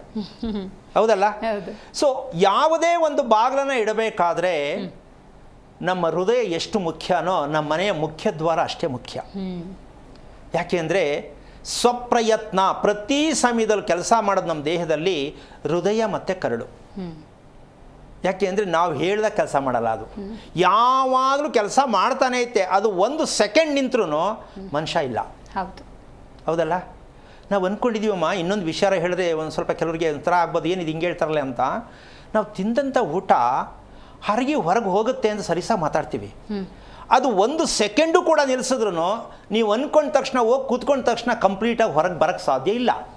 ಯಾಕೆ? ಸ್ಟೇ ಆದರೆ ಅದು ಚಲನೆಯಲ್ಲಿದ್ದಾಗ ಮಾತ್ರ ನಿಮ್ಗೆ ಅಂದ್ಕೊಂಡಂಗಿನ್ನ ಅದಕ್ಕೆ ಕ್ರಮವಾಗೇ ತಾನು ಏನಾಗಬೇಕು ಅದು ನಡೆಯುತ್ತೆ. ಅದು ಕ್ರಮ ತಪ್ಪಿತು ಅಂದರೆ, ಚಲನೆ ವಿಷಯದಲ್ಲಿ ತಪ್ಪಿತು ಅಂದರೆ ತಪ್ಪಲಿಕ್ಕೆ ಸಾಧ್ಯನೇ ಇಲ್ಲ. ತಪ್ಪಲ್ಲ. ನಾವು ಮಾಡ್ಕೊಳ್ಳೋ ಕೆಲವೊಂದು ತಪ್ಪು ಮಾಹಿತಿಯಿಂದ ತಪ್ಪೋದಾಗ ಅದಕ್ಕೆ ಬೇಕಾಗಿರ್ತಕ್ಕಂಥದ್ದು ಸಮತೋಲನ ಉಸಿರಾಟ ಇರಬೇಕು ಅಂದರೆ, ಅದಾಗಬೇಕು ಅಂದರೆ ಸಮತೋಲನವಾಗಿರ್ತಕ್ಕಂತಹ ಪ್ರತಿದಿನ ಮಕ್ಕಳು ಬೆಳಿಗ್ಗೆ ಸಂಜೆ ಮಲಗಕ್ಕೆ ಮುಂಚೆ ಕಂಪ್ಲೀಟ್ ಮೋಷನ್ಗೆ ಹೋಗ್ತಕ್ಕಂಥ ಅಭ್ಯಾಸ ಮಕ್ಕಳಿಗೆ ತಂದರೆ, ಬೆಳಗ್ಗೆ ಮಾಡೋದು ಒಂದು ವಿಷಯ ಕಾಮನ್ ಆಗಿದೆ. ಇದು ಸಂಜೆ ಕಂಪ್ಲೀಟಾಗಿ ಮುಗಿಸಿ ವಿಸರ್ಜನೆಯ ಕ್ರಿಯೆ ಆದ ನಂತರ ಮುಖ ಕೈಕಾಲು ತೊಳೆದು ಬೆಳಗ್ಗೆ ಎಷ್ಟು ಶುಚಿಯಾಗಿ ಕಾನ್ವೆಂಟ್ಗೆ ಕಳಿಸ್ತೀವೋ ಅಷ್ಟೇ ಶುಚಿಯಾಗಿ ಮಗು ಬೆಡ್ಗೆ ಹೋಗಬೇಕು. ಎಷ್ಟು ಜನ ಮಕ್ಕಳಿಗೆ ಆಗ್ತಾ ಇದೆ? ದೊಡ್ಡವ್ರಿಗೆ ಕಷ್ಟ, ಮಕ್ಕಳಿಗೆಲ್ಲ ಕಷ್ಟ. ಇನ್ನು ಇವ್ರು ಅಂದ್ಕೊಂಡಿದ್ರೆ ಇಲ್ಲ ಸ್ವಾಮಿ ಒಂದು 2 ಸಲ 3 ಸಲ 4 ಸಲ ಅಂತ ನಿಮ್ಮ ಮುಚ್ಚತಾನ ಏನು ಅನ್ಕೊಂಡು ನಂಗೆ ಗೊತ್ತಿಲ್ಲ, ಅದಲ್ಲ ವಿಷಯ. ಆದರೆ ಕ್ರಮ ಇದೆ, ಸಮಯಕ್ಕನುಸಾರವಾಗಿ ಹೋಗಬೇಕು. ಬೆಳಗ್ಗೆ 7 ಗಂಟೆಗೆ ಅಟ್ಲೀಸ್ಟ್ 10 ಕಾಸ್ ಬಾತ್ರೂಮ್ ಹೋದ್ಮೇಲೆ ಕ್ಲೀನಾಗಿ ಹೊರಗೆ ಬರುತ್ತೆ, ಓಕೆ. ಅದಿಲ್ಲ ಸ್ಕೂಲ್ಗೆ ಹೋದಾಗ, ಸ್ಕೂಲಿಂದ ಬಂದಾಗ ಈ ಥರ ಎಲ್ಲ ನಡೆದ್ರೆ ಮಗು ಆರೋಗ್ಯ ಚೆನ್ನಾಗಿಲ್ಲ ಅಂತ ತಿಳ್ಕೊಂಬಿಡ್ಬೇಕು. ನಾವು ಒಟ್ಟಿನಲ್ಲಿ ಹೋದ್ರೆ ಸರಿ, ಖಾಲಿ ಆದರೆ ಸರಿ ಅಂತ ನಾವು ಅಂದ್ಕೊಂಡ್ರೆ ಮಗುವಿನ ದೇಹ ಸ್ಥಿತಿ ಎಷ್ಟರ ಮಟ್ಟಿಗೆ ಕೆಟ್ಟಿದೆ ಅಂತ ತಿಳ್ಕೊಬೇಕು. ನಾವೇನು ಮಾಡೋಣ ಸ್ವಾಮಿ, ಬಂದಾಗಲ್ವಾ ಅಂತ ಅನ್ನುವಂಥ ಜನ ನಮ್ಮಲ್ಲಿ ತುಂಬ ಜನ ಇದ್ದಾರೆ. ಅದು ಬಂದಾಗ ಅನ್ನೋದಕ್ಕೆ ನಾವು ಸಿದ್ಧತೆ ಮಾಡ್ಕೊಂಡ್ರೆ ತಾನೆ ಅದು ಸಾಧ್ಯತೆ ಆಗೋದು. ನಾವು ಸುಮ್ಮನೆ ಎಲ್ಲೋ ಕೂತಲ್ಲೇ ಕೂತು ಬಿಟ್ರೆ ಹೆಂಗಾಗತ್ತದು? ನಮ್ಮ ಪ್ರಯತ್ನ ಬೇಕಲ್ಲಮ್ಮ. ಪ್ರಯತ್ನನೇ ಇಲ್ಲದೆ ಅದ್ರ ಪಾಡಕ್ಕೆ ಅದು ನಡೆಯುತ್ತೆ ಅಂತ ಅಂದ್ಕೊಂಡೆ ಇವತ್ತು ಮಕ್ಕಳು ದೊಡ್ಡವರು ಎಲ್ಲ ಸೇರಿ ಹುಚ್ಚುತನದ ಬದುಕನ್ನು ಬದುಕುವಂಥ ಮಟ್ಟಕ್ಕೆ ಹೊಟ್ಟೋಗಿದೆ. ಬಲವಂತಕ್ಕಾಗಿ ಓದಿಸೋದು, ಬಲವಂತಾಗಿ ಓದುವಂಥ ವಿಚಾರ ನಿಜಕ್ಕೂ ಯಾವ ಕಾರಣಕ್ಕೂ ಆಗಬಾರ್ದು. ಮಗು ತನ್ನಷ್ಟಕ್ಕೆ ತಾನೇ ಎಲ್ಲವನ್ನೂ ಮಾಡ್ಕೋಬೇಕು. ಹೋಮ್ವರ್ಕ್ ಮಾಡಬೇಕಾ, ಓದಬೇಕಾ, ಇಷ್ಟೇ ಚೆನ್ನಾಗಿ ಓದಬೇಕಾ, ಹೀಗೆ ಇರಬೇಕಾ, ಮಗುವಿನಲ್ಲೇ ಉತ್ಪತ್ತಿ ಆಗಬೇಕು. ದೊಡ್ಡವರು ಹೇಳಿ ಮಗುವನ್ನು ಸಿದ್ಧತೆ ಮಾಡೋದು ಅಲ್ಲ. ಅದೇ ಥರ ತಂದೆ ತಾಯಿಯೂ ಕೂಡ ಗಂಡ ಹೆಂಡತಿ ಜಗಳ ಮಾಡ್ಕೊಳ್ಳದೆ, ಬೇಜಾರಿಲ್ಲದೆ, ಸಮಯದ ವಿಚಾರಗಳನ್ನು ಸಮಯಕ್ಕೆ ಮಲಗೋದು, ಸಮಯಕ್ಕೆ ಏಳೋದು ಯಾರು? ಅಪ್ಪ ಅಮ್ಮ. ಮತ್ತೆ ಸಮಯಕ್ಕೆ ಮಾಡುವ ಊಟ, ಇದಿಷ್ಟು ಕ್ರಮಬದ್ಧತೆ ಬಂದಾಗ ಇಡೀ ಕುಟುಂಬಕ್ಕೆ ಒಂದು ಮೂಲ ವಿದ್ಯೆ ಆಗತ್ತಾ ಇಲ್ವಾ? ಸ್ವಲ್ಪ ಯೋಚನೆ ಮಾಡಮ್ಮ. ಅಂದರೆ ಶಿಸ್ತು ಬಂತಾ ಇಲ್ವಾ? ಖಂಡಿತ. ಈ ಶಿಸ್ತನ್ನು ನಾವು ಎಷ್ಟರ ಮಟ್ಟಕ್ಕೆ ಬಳಸ್ತಾ ಇದ್ದೀವಿ ಅಂತಕ್ಕಂತಹ ಒಂದು ವಿಚಾರಕ್ಕೆ ನಾವು ಎಷ್ಟರ ಮಟ್ಟಿಗೆ ಯೋಚನೆ ಮಾಡಬೇಕು ಅನ್ನೋದಕ್ಕಿಂತ ಹೆಚ್ಚಾಗಿ ನಮ್ಮ ಪ್ರಯತ್ನ ಯಾವುದಾಗಬೇಕು ಅಂತಕ್ಕಂಥದ್ದು. ಮಕ್ಕಳಿಗೆ ಅರ್ಧ ಗಂಟೆ ಮುಂಚಿತವಾಗಿ ಹೇಳಿಸಿ, ಮಗುಗೆ ಇಷ್ಟವಾದ ಡ್ಯಾನ್ಸ್ ಮಾಡಿಸ್ರೆ ಡ್ಯಾನ್ಸ್ ಮಾಡಿಸಿ, ರನ್ನಿಂಗ್ ಮಾಡಿದ್ರೆ ರನ್ನಿಂಗ್ ಮಾಡಲಿ, ಅವ್ನಿಗೆ ಏನು ಇಷ್ಟನೋ ಅವನಿಗೆ ಅವಳಿಗೆ ಅನ್ನೋದು. ಆ ಮಕ್ಕಳಿಗೆ ಒಂದು ಅರ್ಧ ಗಂಟೆ ದೇಹವನ್ನು ಟೋಟಲಿಯಾಗಿ ಬಿಸಿ ಮಾಡ್ತಕ್ಕಂಥ ಮಟ್ಟಕ್ಕೆ ಮಗು ಸಿದ್ಧತೆ ಮಾಡಿದಾಗ ಮಗು ಸಾಯಂಕಾಲ ತನಕ ತುಂಬ ಖುಷಿಯಾಗಿರುತ್ತೆ. ಅದನ್ನು ಬೇಕಾದ್ರೆ ದೊಡ್ಡವ್ರು ಮೊದಲು ಮಾಡಲಿ. ಆಮೇಲೆ ನಾವು ಮಕ್ಕಳ ಜೊತೆ ಡ್ಯಾನ್ಸ್ ಮಾಡ್ಬೋದ? ಅದು ಮಾಡಿದಾಗಲೇ ನಿಮ್ಮ ರಿಲೇಷನ್ಶಿಪ್ ಇನ್ನೂ ಚೆನ್ನಾಗಾಗೋದು. ಮಕ್ಕಳ ಜೊತೆ ಆಟ ಆಡೋಕ್ಕೆ ಇಷ್ಟಪಡಲ್ಲ ಎಷ್ಟೋ ಅಪ್ಪ ಅಮ್ಮ. ಹೌದು, ಆಟ ಆಡಬೇಕು. ಯಾಕೆಂದರೆ ನಾವು ಮಗು ಆಗೋಕ್ಕಾಗಲ್ಲ, ಅವ್ರ ಜೊತೆ ಸೇರ್ಕೊಂಡು ಮಗು ಥರ ಆಡಬೇಕು. ಅದು ಮನೋರಂಜನೆ ಸಿನಿಮಾಕ್ಕೆ ಹೋದ್ರೂ ಸಿಕ್ಕಲ್ಲ. ನಮ್ಮ ಮಕ್ಕಳ ಜೊತೆ ನಾವು ಆಟ ಆಡದೆ, ನಮ್ಮ ಮಕ್ಕಳ ಜೊತೆ ನಾವು ನಗದೆ ಯಾರು ನಗೋದು? ಇದು ಮಾಡ್ತಾ ಇದ್ದೀವ ನಾವು? ಬರೇ ಒತ್ತಡ. ಮಕ್ಕಳಿಗೂ ಅದೇ ಕೊಟ್ಟು ನಾವು ಅದನ್ನೇ ಅನುಭವಿಸ್ತಾ ಇದ್ದೀವಿ. ಮತ್ತು ಯಾಕೆ ಇಷ್ಟೊಂದು ದುಡ್ಡು ಖರ್ಚು ಮಾಡಿ ಜೀವನ ಎಲ್ಲ ಸಾಲ ಮಾಡಿಕೊಂಡು ಹಿಂಸೆ ಸಿಕ್ಕಾಕೊಂಡು ಊರೆಲ್ಲ ಸುತ್ತಿ ಸುತ್ತಿ ಸುತ್ತಿ ಸಾಕಾಗಿ ಎಲ್ಲರೂ ಕೇಳಿ ಕೇಳಿ ಸಾಕಾಯಿತು, ಏನೂ ಆಗಲಿಲ್ಲ ಅಂತ ಕೂತಿರ್ತಕ್ಕಂಥ ಮಟ್ಟಕ್ಕೆ ನಾವು ಯಾಕೆ ಹೋಗಿದ್ದೀವಿ ಅಂದರೆ ಈ ಎಚ್ಚರಿಕೆಯನ್ನು ಗಮನಿಸ್ಕೊಳ್ಳೋದೇ ಆದರೆ ಎಷ್ಟು ಚೆನ್ನಾಗಿ ಬದುಕಬಹುದು, ಆರೋಗ್ಯವಾಗಿರಬಹುದು ಅಂತಕ್ಕಂತಹ ಒಂದು ವಿಚಾರ. ದೇಹ ಶಿಥಿಲವಾಗಬಾರ್ದು. ನಾವು ದೇಹವನ್ನು ಶಿಥಿಲ ಮಾಡಿಬಿಟ್ಟಿದ್ದೀವಿ, ಮಾಡ್ತಾ ಇದ್ದೀವಿ. ನಾವು ವಾಸ ಮಾಡೋ ಮನೆಯೂ ಶಿಥಿಲ ಆಗಬಾರ್ದು, ಅದನ್ನು ಶಿಥಿಲ ಮಾಡಿಬಿಟ್ಟಿದ್ದೀವಿ. ಅದನ್ನು ಆ ಶಿಥಿಲತೆ ಅಂತಕ್ಕಂಥದ್ದು ಏನು ಅಂತಕ್ಕಂಥದ್ದನ್ನು ಚಿತ್ರದ ಮೂಲಕ ತೋರಿಸೋಣ ಅಂತ ಅಂದ್ಕೊಂಡಿದ್ದೀನಿ. ಇದು ಹೇಗೆ ಸಾಧ್ಯ? ದೇಹಕ್ಕೂ ಭೂಮಿಗೂ ಹೇಗೆ ರಿಲೇಷನ್ಶಿಪ್ ಕೊಡೋಕ್ಕೆ ಸಾಧ್ಯ ಅಂತಕ್ಕಂಥದ್ದನ್ನು ಚಿತ್ರದ ಮೂಲಕ ತೋರಿಸೋಣ. ಆಗ ಅರ್ಥ ಮಾಡಿಕೊಂಡ್ರೆ ಅರ್ಥ ಆಗತ್ತೆ. ಯಾಕೆಂದರೆ ಮನೆ ಆ ಮಟ್ಟಕ್ಕೆ ಇದೆಯಾ ನಮ್ಮದು ಅಂತ ತಿಳ್ಕೊಂಡ್ರೆ ಆಗ ನಿಮಗೆ ಎಷ್ಟು ಮೂಲ ವಿದ್ಯೆ ಕೊಡಬೇಕೋ ಮನೆಯೇ ಕೊಡುತ್ತೆ, ನಿಮ್ಮ ದೇಹನೇ ನಿಮ್ಗೆ ಸಪೋರ್ಟ್ ಮಾಡುತ್ತೆ. ಆ ರೀತಿ ಮನೆ ಇಲ್ಲದಿದ್ದಾಗ ನೀವೆಷ್ಟೇ ನಗರಿದ್ರು, ಎಷ್ಟೇ ಯೋಚನೆ ಮಾಡಿದ್ರು ನಮಗೆ ಆ ಒಂದು ಹಂತಕ್ಕೆ ನಾವು ತಲುಪಲಿಕ್ಕಾಗಲ್ಲ. ಅಂದರೆ ಯೋಚನೆ ಮಾಡಿಕೊಂಡೇ ಬದುಕಬೇಕು ಅಂದರೆ ಯೋಚನೆ ಮಾಡಿಕೊಂಡೇ ಬದುಕಿ, ಯೋಚನೆ ಇಲ್ಲದೆ ಬದುಕಬೇಕು. ಮಕ್ಕಳನ್ನೂ ಅದೇ ಥರ ಕರ್ಕೊಂಡು ಹೋಗಬೇಕು, ನಾವು ಹಾಗೆ ಬದುಕಬೇಕು ಅನ್ನೋದಾದರೆ ಈ ವಿಚಾರವನ್ನು ಸ್ವಲ್ಪ ಒಂದು ಚೂರು ಮನಸ್ಸನ್ನು ಇಟ್ಟು ಪ್ರಯತ್ನ ಮಾಡೋದೇ ಆದರೆ ಎಷ್ಟು ನೆಮ್ಮದಿಯಾಗಿ ಎಷ್ಟು ಆರೋಗ್ಯವಾಗಿರ್ಬೋದು ಇಡೀ ಕುಟುಂಬ ಅಂತಕ್ಕಂಥ ಸತ್ಯ ನಿಮಗೆಲ್ಲ ಅರ್ಥ ಆಗುತ್ತೆ. ಪ್ರಯತ್ನ ಮಾಡ್ತಾ ಇರೋಣ, ಹೆದರ್ಕೊಳ್ಳೋದಲ್ಲ, ವಿಷಯ ತಿಳ್ಕೊಳ್ತಾ ಹೋಗಿ ತಿಳಿಸೋದಕ್ಕೆ ನಾನು ಪ್ರಯತ್ನ ಮಾಡ್ತಾ ಇರ್ತೀನಿ. ಗುರುಗಳೇ, ನೀವು ಹೇಳಿದಂಥ ಕೆಲವೊಂದು ಪದ್ಧತಿಯನ್ನು ಅನುಸರಿಸ್ತಾ ಇದ್ದರೆ ಸಹಜವಾಗಿ ಇವತ್ತೆಲ್ಲರೂ ರಿಸಲ್ಟ್ ಫಲಿತಾಂಶ ಎಷ್ಟು ದಿವಸದಲ್ಲಾಗುತ್ತೆ ಈ ಥರದ್ದು ಕೇಳ್ತಿರ್ತಾರೆ. ಅಂದರೆ ಆ ಅನುಭವದಲ್ಲೇ ಅದು ಬರ್ತಾ ಹೋಗುತ್ತೆ ಅಂತ ಈ ನೀವು ಹೇಳೋ ಪದ್ಧತಿಯನ್ನು ಅನುಸರಿಸ್ತಾ ಹೋದರೆ. ಅಂದರೆ ನಾನು ಒಂದು ಮಾತು ಹೇಳಿದ್ದೀನಮ್ಮ, ಏನು ಒಬ್ಬರಿಗೆ ಹೇಳಿ ಸರಿ ಮಾಡೋಕ್ಕಾಗಲ್ಲ, ನಿಜ. ಆಮೇಲೆ ಇವತ್ತಿನ ಮಕ್ಕಳು ನಮ್ಮ ಮಾತು ಕೇಳುವಷ್ಟು ಮಟ್ಟಕ್ಕೂ ಪ್ರಸತ್ತಿಲ್ಲ ಅವ್ರಿಗೂ, ಹೌದಾ? ಯಾಕೆಂದರೆ ಮಗು ಸ್ಕೂಲಲ್ಲಿ ಫ್ರೆಂಡ್ಸ್ ಜೊತೆ ಏನೋ ಮಾತಾಡಿರುತ್ತೆ, ಟೀಚರ್ ಹತ್ರ ಏನೋ ಮಾತಾಡಿರುತ್ತೆ, ಅಪ್ಪ ಅಮ್ಮನ ಹತ್ರ ಏನೋ ಮಾತಾಡಿರುತ್ತೆ. ಇಷ್ಟು ಜನದ್ದು ಯಾವ ಸರಿ ಯಾವ ತಪ್ಪು ಅಂತ ಗೊಂದಲದಲ್ಲಿರುತ್ತೆ ಮಗು. ಇನ್ಫ್ಲೂಯೆನ್ಸ್ ಆಗಿರುತ್ತೆ ಎಲ್ಲವೂ. ಅದೇನಾಗುತ್ತೆ ಅಂದರೆ ಯಾವ ಸರಿ ಅಪ್ಪ ಅಮ್ಮ ಹೇಳೋ ಸರಿನಾ, ಸ್ಕೂಲಲ್ಲಿ ಹೇಳೋ ಸರಿನಾ? ಸೊ ಈ ಒಂದು ಕನ್ಫ್ಯೂಷನ್ ಏನಾಗುತ್ತೆ ಈ ಟೋಟಲಿ. ಇವತ್ತು ಮಕ್ಕಳು ತುಂಬ ಮಾನಸಿಕ ಒತ್ತಡದಲ್ಲಿ ಸಿಕ್ಕಾಕೊಳ್ಳೋದಕ್ಕೆ ಕಾರಣ ಏನು ಅಂತಂದರೆ ಇದೇ ಅಮ್ಮ ಸಮಸ್ಯೆ ಆಗ್ತಾ ಇರೋದು. ನಾವು ಮಕ್ಕಳನ್ನ ಪ್ರೀತಿಸೋದು ಅಂದರೆ ಮುದ್ದಿಸೋದು ಅಂತಲ್ಲ, ಮಕ್ಕಳನ್ನ ಯಾವ ರೀತಿಯಾಗಿ ಖುಷಿ ಪಡಿಸೋದಕ್ಕೆ, ಆರೋಗ್ಯವಾಗಿರೋದಕ್ಕೆ ನಾವು ನಮ್ಮ ಪ್ರಯತ್ನ ಏನು ಮಾಡಬೇಕು ಅಂತ ತಿಳ್ಕೊಳ್ತಕ್ಕಂಥದ್ದು. ಆ ರಸ್ತೆಯನ್ನು ನಾವು ಮಕ್ಳಿಗೆ ತೋರಿಸ್ಬಿಟ್ಟಾಗ ಆ ಮಕ್ಕಳೇ ಬಂದು ಕೂತ್ಕೊಂಡು ಮಾತಾಡ್ತವೆ ಅಪ್ಪ ಅಮ್ಮನ ಹತ್ರ, ಎಷ್ಟು ಖುಷಿಯಾಗಿದ್ದೀವಿ ಅಂತ. ಮಕ್ಕಳು ನಕ್ಕುವ ಅಂದರೆ ಆ ಮಗು ಏನು ನಡ್ಕೊಳತ್ತೆ ಅದನ್ನ ನೋಡಿ ಅಪ್ಪ ಅಮ್ಮನಿಗೆ ಎಷ್ಟು ಖುಷಿಯಾಗಲ್ಲ. ನನ್ನ ಮಗು ಯಾವಾಗಲೂ ಖುಷಿಯಾಗಿರುತ್ತೆ, ಎಷ್ಟು ಚೆನ್ನಾಗಿ ಆಟ ಆಡ್ತಾನೆ, ಎಷ್ಟು ಚೆನ್ನಾಗಿ ನಗ್ತಾನೆ, ನಮ್ಮ ಜೊತೆ ಹೆಂಗಿರ್ತಾನೆ. ಇಲ್ಲ ಅಂದರೆ ಇದು ಸಿಕ್ಕಿಲ್ಲ ಅಂದರೆ ರೂಮಲ್ಲಿ ಹೋಗಿ ಮೂಲೆ ಕಚ್ಕೊಂಡಿರ್ತಾನೆ. ಯಾಕೆ ಅಂದರೆ ನಮ್ಮ ಅಪ್ಪ ಬೈಬೋದು, ನಮ್ಮ ಅಮ್ಮ ಬೈಬೋದು, ಹೋಮ್ವರ್ಕ್ ಮಾಡಿಲ್ಲ, ಮಾರ್ಕ್ಸ್ ಕಮ್ಮಿ ಆಗಿದೆ.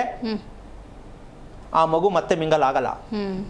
ಇವ್ರು ಊರೆಲ್ಲ ಕೇಳಕ್ಕೆ ಹೋಗ್ತಾರೆ ಶಾಸ್ತ್ರ ಕೇಳೋಕ್ಕೆ, ನನ್ನ ಮಗ ಯಾಕೋ ಮಂಕಾಗ್ತಾ ಇದೆ, ನನ್ನ ಮಗಳು ಯಾಕೋ ಮಂಕಾಗ್ತಾ ಇದ್ದಾಳೆ. ಇದೊಂದು ಸೈಡಲ್ಲಿ ಒಂದು ರೋಗ ಇದೆ, ಏನು ಲವ್ ರೋಗ. ಅದು ಅಂತಂದು ಇಟ್ಬಿಡ್ತಾರೆ. ಏನೋ ಅಕಸ್ಮಾತ್ ಏನೋ ಆಗಿರ್ಬೋದೇನೋ, ಏನೋ ಆಗೋಗಿರ್ಬೋದೇನೋ ಅಂತ ಅತ್ತಂದು ಇಟ್ಬಿಡ್ತಾರೆ. ಅದು ಇದೆಯೋ ಇಲ್ವೋ ಗೊತ್ತಿಲ್ಲ, ಇವರೇ ಎಂಟ್ರಿ ಮಾಡಿಬಿಡ್ತಾರೆ. ರೈಟ್ ಗೊತ್ತಾಯ್ತು ಗುರುಗಳೇ, ಮಾತಾಡ್ತೀನಿ.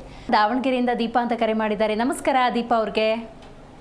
ನಮಸ್ತೆ ಮ್ಯಾಮ್, ನನಗೆ ಮಕ್ಕಳಾಗಿಲ್ಲ ಮ್ಯಾಮ್. ಗುರುಗಳಿದ್ದಾರೆ, ಮಾತಾಡಿ ದೀಪಾ ಅವರೇ. ಹಲೋ. ಹಲೋ, ನಮಸ್ತೆ ಗುರುಜಿ. ಮಕ್ಕಳಾಗಿಲ್ಲ, ನಾನು 3 ವರ್ಷ ತುಂಬಿ 4 ನಡೀತಿದ್ದೆ. ಹೇಳಮ್ಮ, ಹೇಳಿ. ನಾ ಹೀಗೆ 3 ವರ್ಷ ತುಂಬಿ 4 ನಡೀತೈತಿ, ಮಕ್ಕಳಾಗಿಲ್ಲ. ಯಾರಿಗೆ ಮಕ್ಕಳಾಗಿಲ್ಲ? ನನಗೆ. ಓಕೆ, ಎಷ್ಟು 4 ವರ್ಷ ಆಯ್ತು ಮದುವೆ ಆಗಿ? ಓಕೆ, ಏನು ನಕ್ಷತ್ರ ಅಮ್ಮ ನಿಂದು? ನಕ್ಷತ್ರ ಏನು? ಅದು ಗೊತ್ತಿಲ್ಲ ಗುರೂಜಿ. ಏನು ಓದಿದ್ಯಮ್ಮ? BA. ಏನು ಹೆಸರು ನಿಂದು? ದೀಪಾ. ಅಲ್ಲ, ನಿನ್ಗೆ ಇದೆಲ್ಲ ನಂಬಿಕೆ ಇತ್ತಾ ಇಲ್ವಾ? ಇದೆಲ್ಲ ತಿಳ್ಕೊಬೇಕು ಅಂತ, ಇದೆಲ್ಲ ಯಾಕೆ ಬೇಕು ಅಂತ ಏನು ಹೇಳ್ತೀಯ ಇದ್ರ ಬಗ್ಗೆ? ವಾರ ಯಾವ್ದು ಹುಟ್ಟಿದ್ದು ನೀನು, ಅದರ ಗೊತ್ತಾ? ಶುಕ್ರವಾರ. ಏನೇನು ಟೈಮಲ್ಲಿ? ಹಗಲಲ್ಲ ರಾತ್ರಿ ಅಲ್ಲ? 1 ಗಂಟೆ ಮಧ್ಯಾಹ್ನ ಹೊತ್ತು. ಓಕೆ. 1 ಗಂಟೆ ಮಧ್ಯಾಹ್ನ. ದೀಪಾ ಅಂತಕ್ಕಂಥ ಹೆಸರನ್ನ ಕೇಳಿ ಪುರೋಹಿತರನ್ನ ಕೇಳಿ ಇಟ್ಟಿದ್ದಾರೆ ಅಂತನ, ಸುಮ್ಮನೆ ಇಟ್ಟಿದ್ದಾರೆ ಅಂತ ಏನಾರು ಹೇಳೋಕ್ಕಾಗತ್ತಾ? ಇಲ್ಲ, ಕೇಳಿನೇ ಕೇಳೋದು. ಓಕೆ, ಸರಿಮ್ಮ. ಈಗ ನೀನು ಮದುವೆ ಆಗಿದ್ದ ವಾರ ಯಾವುದು?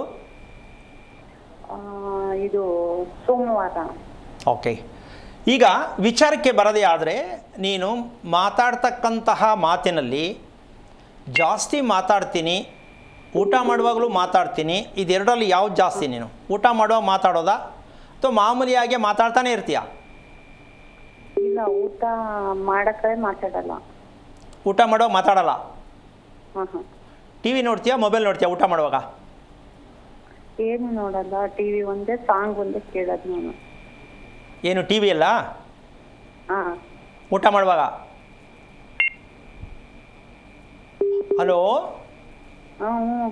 ಊಟ ಮಾಡುವಾಗ ಸಾಂಗ್ ಒಂದೇ ಕೇಳೋದು, ಕೆಲಸ ಮಾಡುವಾಗ ಸಾಂಗ್ ಒಂದೇ ಕೇಳೋದು. ಓಕೆ, ಬೆಳಗ್ಗೆ ಎಷ್ಟೊತ್ತು ಕೇಳ್ತೀಯಮ್ಮ? 5:30. ಹೇಳಿಸ್ಬೇಕಾ ನೀನೇ ಹೇಳ್ತೀಯಾ? ನಾನೇ ಹೇಳ್ತೀನಿ. ಹೇಳ್ಬೇಕಾದ್ರೆ ಮೈ ನೋವು ಬರುತ್ತಾ, ಮೈ ತೂಕ ಇರುತ್ತಾ? ನೋವು ಬರುತ್ತೆ. ಇದನ್ನು ತಿಳ್ಕೊಳ್ಳಿಲ್ವಾ ನೀವು? ಮೈ ನೋವಿದೆ ಏನು ಅಂದರೆ ಇದೀಗೆ ಮಾಮೂಲಿ ಆಗ್ಬಿಟ್ಟಿದೆ ಅಂದ್ಕೊಂಡಿದ್ಯಾ? ಓಕೆ, ಈಗ ಇಷ್ಟು ವಿಚಾರವನ್ನು ಕೇಳೋದಕ್ಕೆಮ್ಮ, ಸಾಮಾನ್ಯ ಕೆಲವ್ರಿಗೆ ಇದು ಇರುತ್ತೆ. ಬೆಳಿಗ್ಗೆ ಹೇಳ್ಬೇಕು ಅಂತ, ಬೆಳಗ್ಗೆನೇ ಬೇಗ ಹೇಳ್ಬೇಕು ಅಂತ ತುಂಬ ಖುಷಿಯಿಂದ ಮಲಗ್ತಾರೆ. ಬೆಳಿಗ್ಗೆ ಹೇಳೋಕ್ಕೆ ಒಂದು ಅಲಾರಾಮು ಕೊಟ್ಟಿರ್ತಾರೆ, ಅಥವಾ ಯಾರೋ ಹೇಳ್ಸಕ್ಕೆ ಬರ್ತಾರೆ. ಇದು ಮಗುನೂ ಸೇರಿ ಹೇಳ್ತೀನಿ. ಹೇಳಬೇಕು ಅಂದರೆ ಈ ಕಡೆಯಿಂದ ಒಂದು ಸಲ ಉಳ್ತಾರೆ, ಆ ಕಡೆಯಿಂದ ಒಂದು ಸಲ ಉಳ್ತಾರೆ. ಇವ್ರು ಬಿಡಲ್ಲ, ಇಲ್ಲ ಅಲಾರಾಮ್ ನಿಲ್ಲಿಸಲ್ಲ, ಕಣ್ಣು ಮುಚ್ಕೊಂಡೇ ಪರದಾಡ್ತಿರ್ತಾರೆ. ಇನ್ನೊಂದು ಸ್ವಲ್ಪ ನಿದ್ದೆ ಮಾಡಬೇಕಿತ್ತು, ಏನು ಮಾಡೋದು? ಜಡತ್ವ. ಈ ಜಡತ್ವ ಏನಕ್ಕೆ ಬರುತ್ತೆ ಅಂತಕ್ಕಂಥ ವಿಚಾರ, ಕೂತ್ಕೊಳ್ತಕ್ಕಂಥ ಭಂಗಿ ಪೂರ್ಣವಾಗಿ, ಅದರಲ್ಲೂ ಹೆಣ್ಣು ಮಕ್ಕಳು ಕೂತ್ಕೊಳ್ಳೋ ವಿಷಯ ಇದೆಯಲ್ಲಮ್ಮ, 90 ಡಿಗ್ರಿ ಆ್ಯಂಗಲಲ್ಲೇ ಕೂತ್ಕೋಬೇಕು. ಮೂಲಾಧಾರ ಚಕ್ರ ಇರತಕ್ಕಂಥ ಭಾಗ ಅಂದರೆ ಬೆನ್ನಿನ ಮೂಳೆಯ ಕೊನೆಯ ಭಾಗ, ಬೆನ್ನಿನ ಮೂಳೆ ಅಂದರೆ ಕೊನೆಯ ಭಾಗದಲ್ಲಿ ಸ್ಟ್ರೈಟ್ ಮತ್ತು ಕುತ್ತಿಗೆ ಎರಡು ನೇರವಾಗಿರ್ತಕ್ಕಂಥ ರೀತಿಯಲ್ಲೇ ಹೆಣ್ಣು ಕೂತ್ಕೋಬೇಕು. ಅದರಿಂದ ನೋಡಮ್ಮ, ಆ ಹೆಣ್ಣಿಗೆ ಇರ್ತಕ್ಕಂತಹ ಒಂದು ವಿಚಾರನೇ ಬೇರೆ. ಅಂದರೆ ಜ್ಞಾನ, ನೆಮ್ಮದಿ, ಖುಷಿ ಅಂತಕ್ಕಂಥದ್ದು ಬರಬೇಕು ಅಂದರೆ ಈ ರೀತಿ ಕೂತ್ಕೋಬೇಕು. ಯಾವ ರೀತಿಯಾಗಿ ಇದನ್ನು ಎಲ್ಲಿ ಹೇಳ್ಕೊಡ್ತಾರೆ, ಕೂತ್ಕೊಳ್ಳೋದ್ರಲ್ಲಿ ಇಷ್ಟೊಂದು ಶಾಸ್ತ್ರ ಇದೆ ಅಂತ ಅಂದ್ಕೊಂಬಿಟ್ಟು ನಾವು ಶಾಸ್ತ್ರ ಅದು ಅಂತ ಅಂದ್ಕೊಂಡ್ಬಿಡ್ತೀವಿ. ಆದರೆ ನಮ್ಮ ದೇಹ ಆರೋಗ್ಯವಾಗಿರ್ಬೇಕಂತ ಕೂತ್ಕೊಳ್ಳೋದು ಮೊದಲನೇ ಶಾಸ್ತ್ರ ಅಂತ ನಮಗಿನ್ನೂ ಗೊತ್ತಿಲ್ಲ. ಆಸನ ವ್ಯವಸ್ಥೆ, ಕೂತ್ಕೊಳ್ಳೋದ್ರಿಂದ ಬೇಕಾದಷ್ಟು ರೋಗ ನಿರೋಧಕಗಳ ಶಕ್ತಿ ನಮ್ಮ ದೇಹದಲ್ಲಿ ಕಾಪಾಡ್ಕೋಬಹುದು. ಅಮ್ಮ, ನಾನು ಹೇಳಿದ ಅರ್ಥ ಆಯ್ತಾ ದೀಪಾ? ಹಲೋ. ಅಲ್ಲಿ ನೀನು ಕೂತ್ಕೊಳ್ಳೋದು ಕರೆಕ್ಟಾಗಿದೆಯಾ ಅನ್ಸುತ್ತಾ? ನೋಡ್ಕೊಳಮ್ಮ. ಇಲ್ಲ.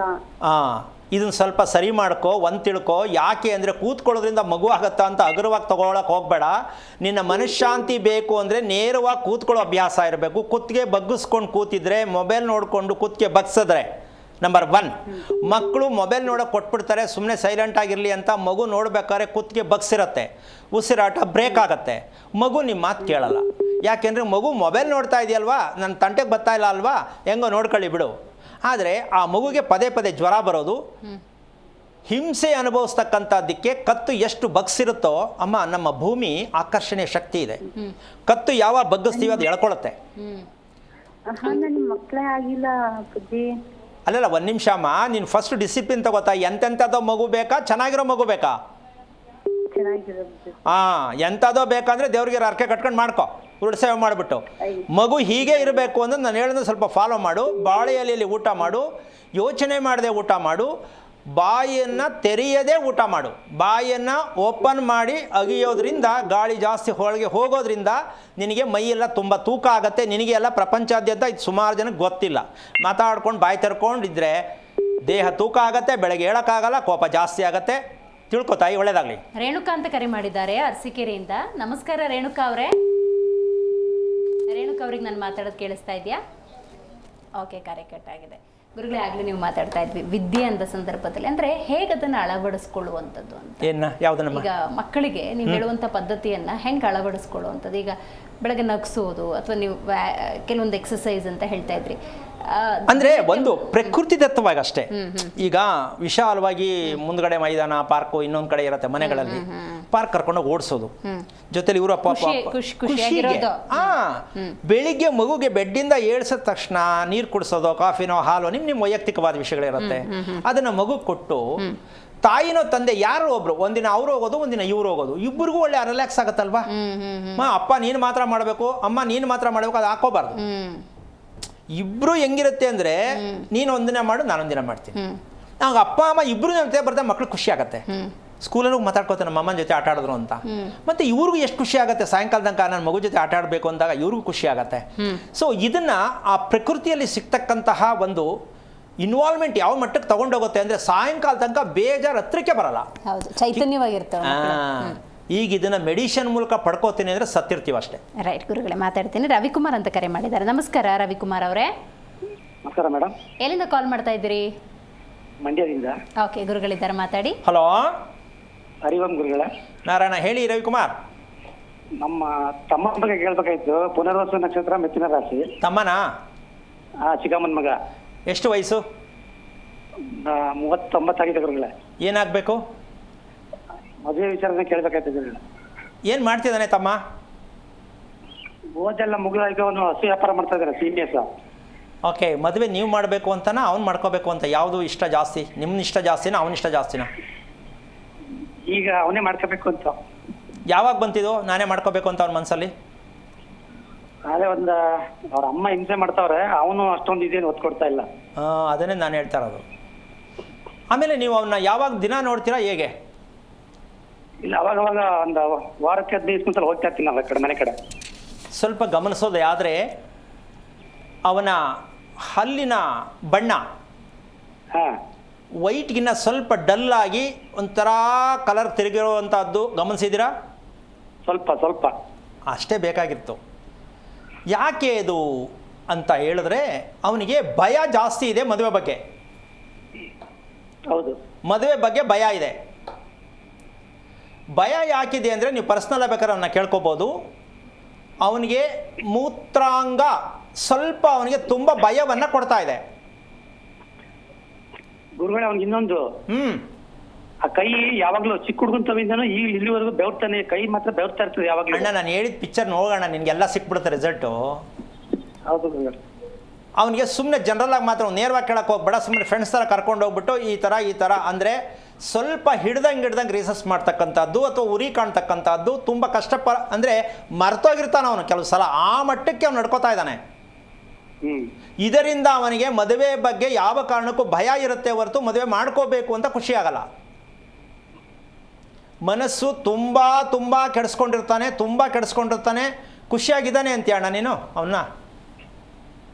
ಅಂದ್ರೆ ನಾವು ಮಾತಾಡ್ಸಾಗ ಖುಷಿಯಾಗಿರ್ತಾನೆ, ಬೇಕಿದ್ದ ಟೈಮ್ ಎಲ್ಲ ಗೊತ್ತಾಗಲ್ಲ. ಈಗ ಅದೇ ರೀತಿ ರಾತ್ರಿ ಮಲಗುವಾಗ ಕೂಡ ಅವನು ಬಾಯಿನ ಓಪನ್ ಮಾಡಿರ್ತಾನೆ, ನೋಡಿದ್ಯಾ? ಇಲ್ಲ, ಅದ್ ನೋಡ್ಲಿಲ್ಲ. ಅದು ಸ್ವಲ್ಪ ವಿಚಾರ ಮಾಡು. ಬಾಯಿ ಓಪನ್ ಆಗುತ್ತೆ ಅಂದರೆ ಉಸಿರಾಟದಲ್ಲಿ ಎಷ್ಟೊಂದು ಸಮಸ್ಯೆನ ಅನುಭವಿಸ್ತಾ ಇದ್ದಾನೆ ಅಂತ. ಪಾಪ ನಮ್ಗೆ ಏನು ಗೊತ್ತು, ಉಸಿರಾಟದಲ್ಲಿ ಚೆನ್ನಾಗಿರ್ತಾನೆ, ಉಸಿರಾಡ್ತಾ ಇಲ್ವಾ ನಾವು ಅಂತ ಬದುಕ್ತಾ ಇದ್ದೀವಿ. ಏನು ಹೇಳ್ತೀರಾ ರವಿಕುಮಾರ್? ಹೌದೌದು, ಕರೆಕ್ಟ್ ಗುರುಗಳು, ಎಲ್ಲರೂ ಅಷ್ಟೇ. ಎಲ್ಲರೂ ಹಂಗೆ ತಿಳ್ಕೊಂಡದ್ದು ಉಸಿರಾಡ್ತಾ ಇಲ್ವಾ, ನಾವು ಬದುಕಿಲ್ವಾ, ಅದೇ ಅವ್ರು ಹಂಗೆ ಹೇಳ್ತಾರಲ್ಲ ಅನ್ನೋ ಜನ ಜಾಸ್ತಿ ಇದ್ದಾರೆ. ಆದರೆ ಅರ್ಥ ಮಾಡ್ಕೊಂಡಾಗ ಮಾತ್ರ ಗೊತ್ತಾಗತ್ತೆ. ನಿಮಗೆ ನಿಜಕ್ಕೂ ಹೇಳ್ತೀನಿ, ಪ್ರಾಕ್ಟಿಕಲಾಗಿ ಸತ್ಯ ಗೊತ್ತಾಗಬೇಕು ಅಂದರೆ ಇನ್ನೊಮ್ಮೆ ನೀವು ಅವನ್ನ ತಿಳ್ಕೊಂಡು ಇನ್ನೊಮ್ಮೆ ಕರೆ ಮಾಡಿ. ಎಷ್ಟೋ ಜನಕ್ಕೆ ಇದು ಮಾರ್ಗದರ್ಶನ ಆಗುತ್ತೆ.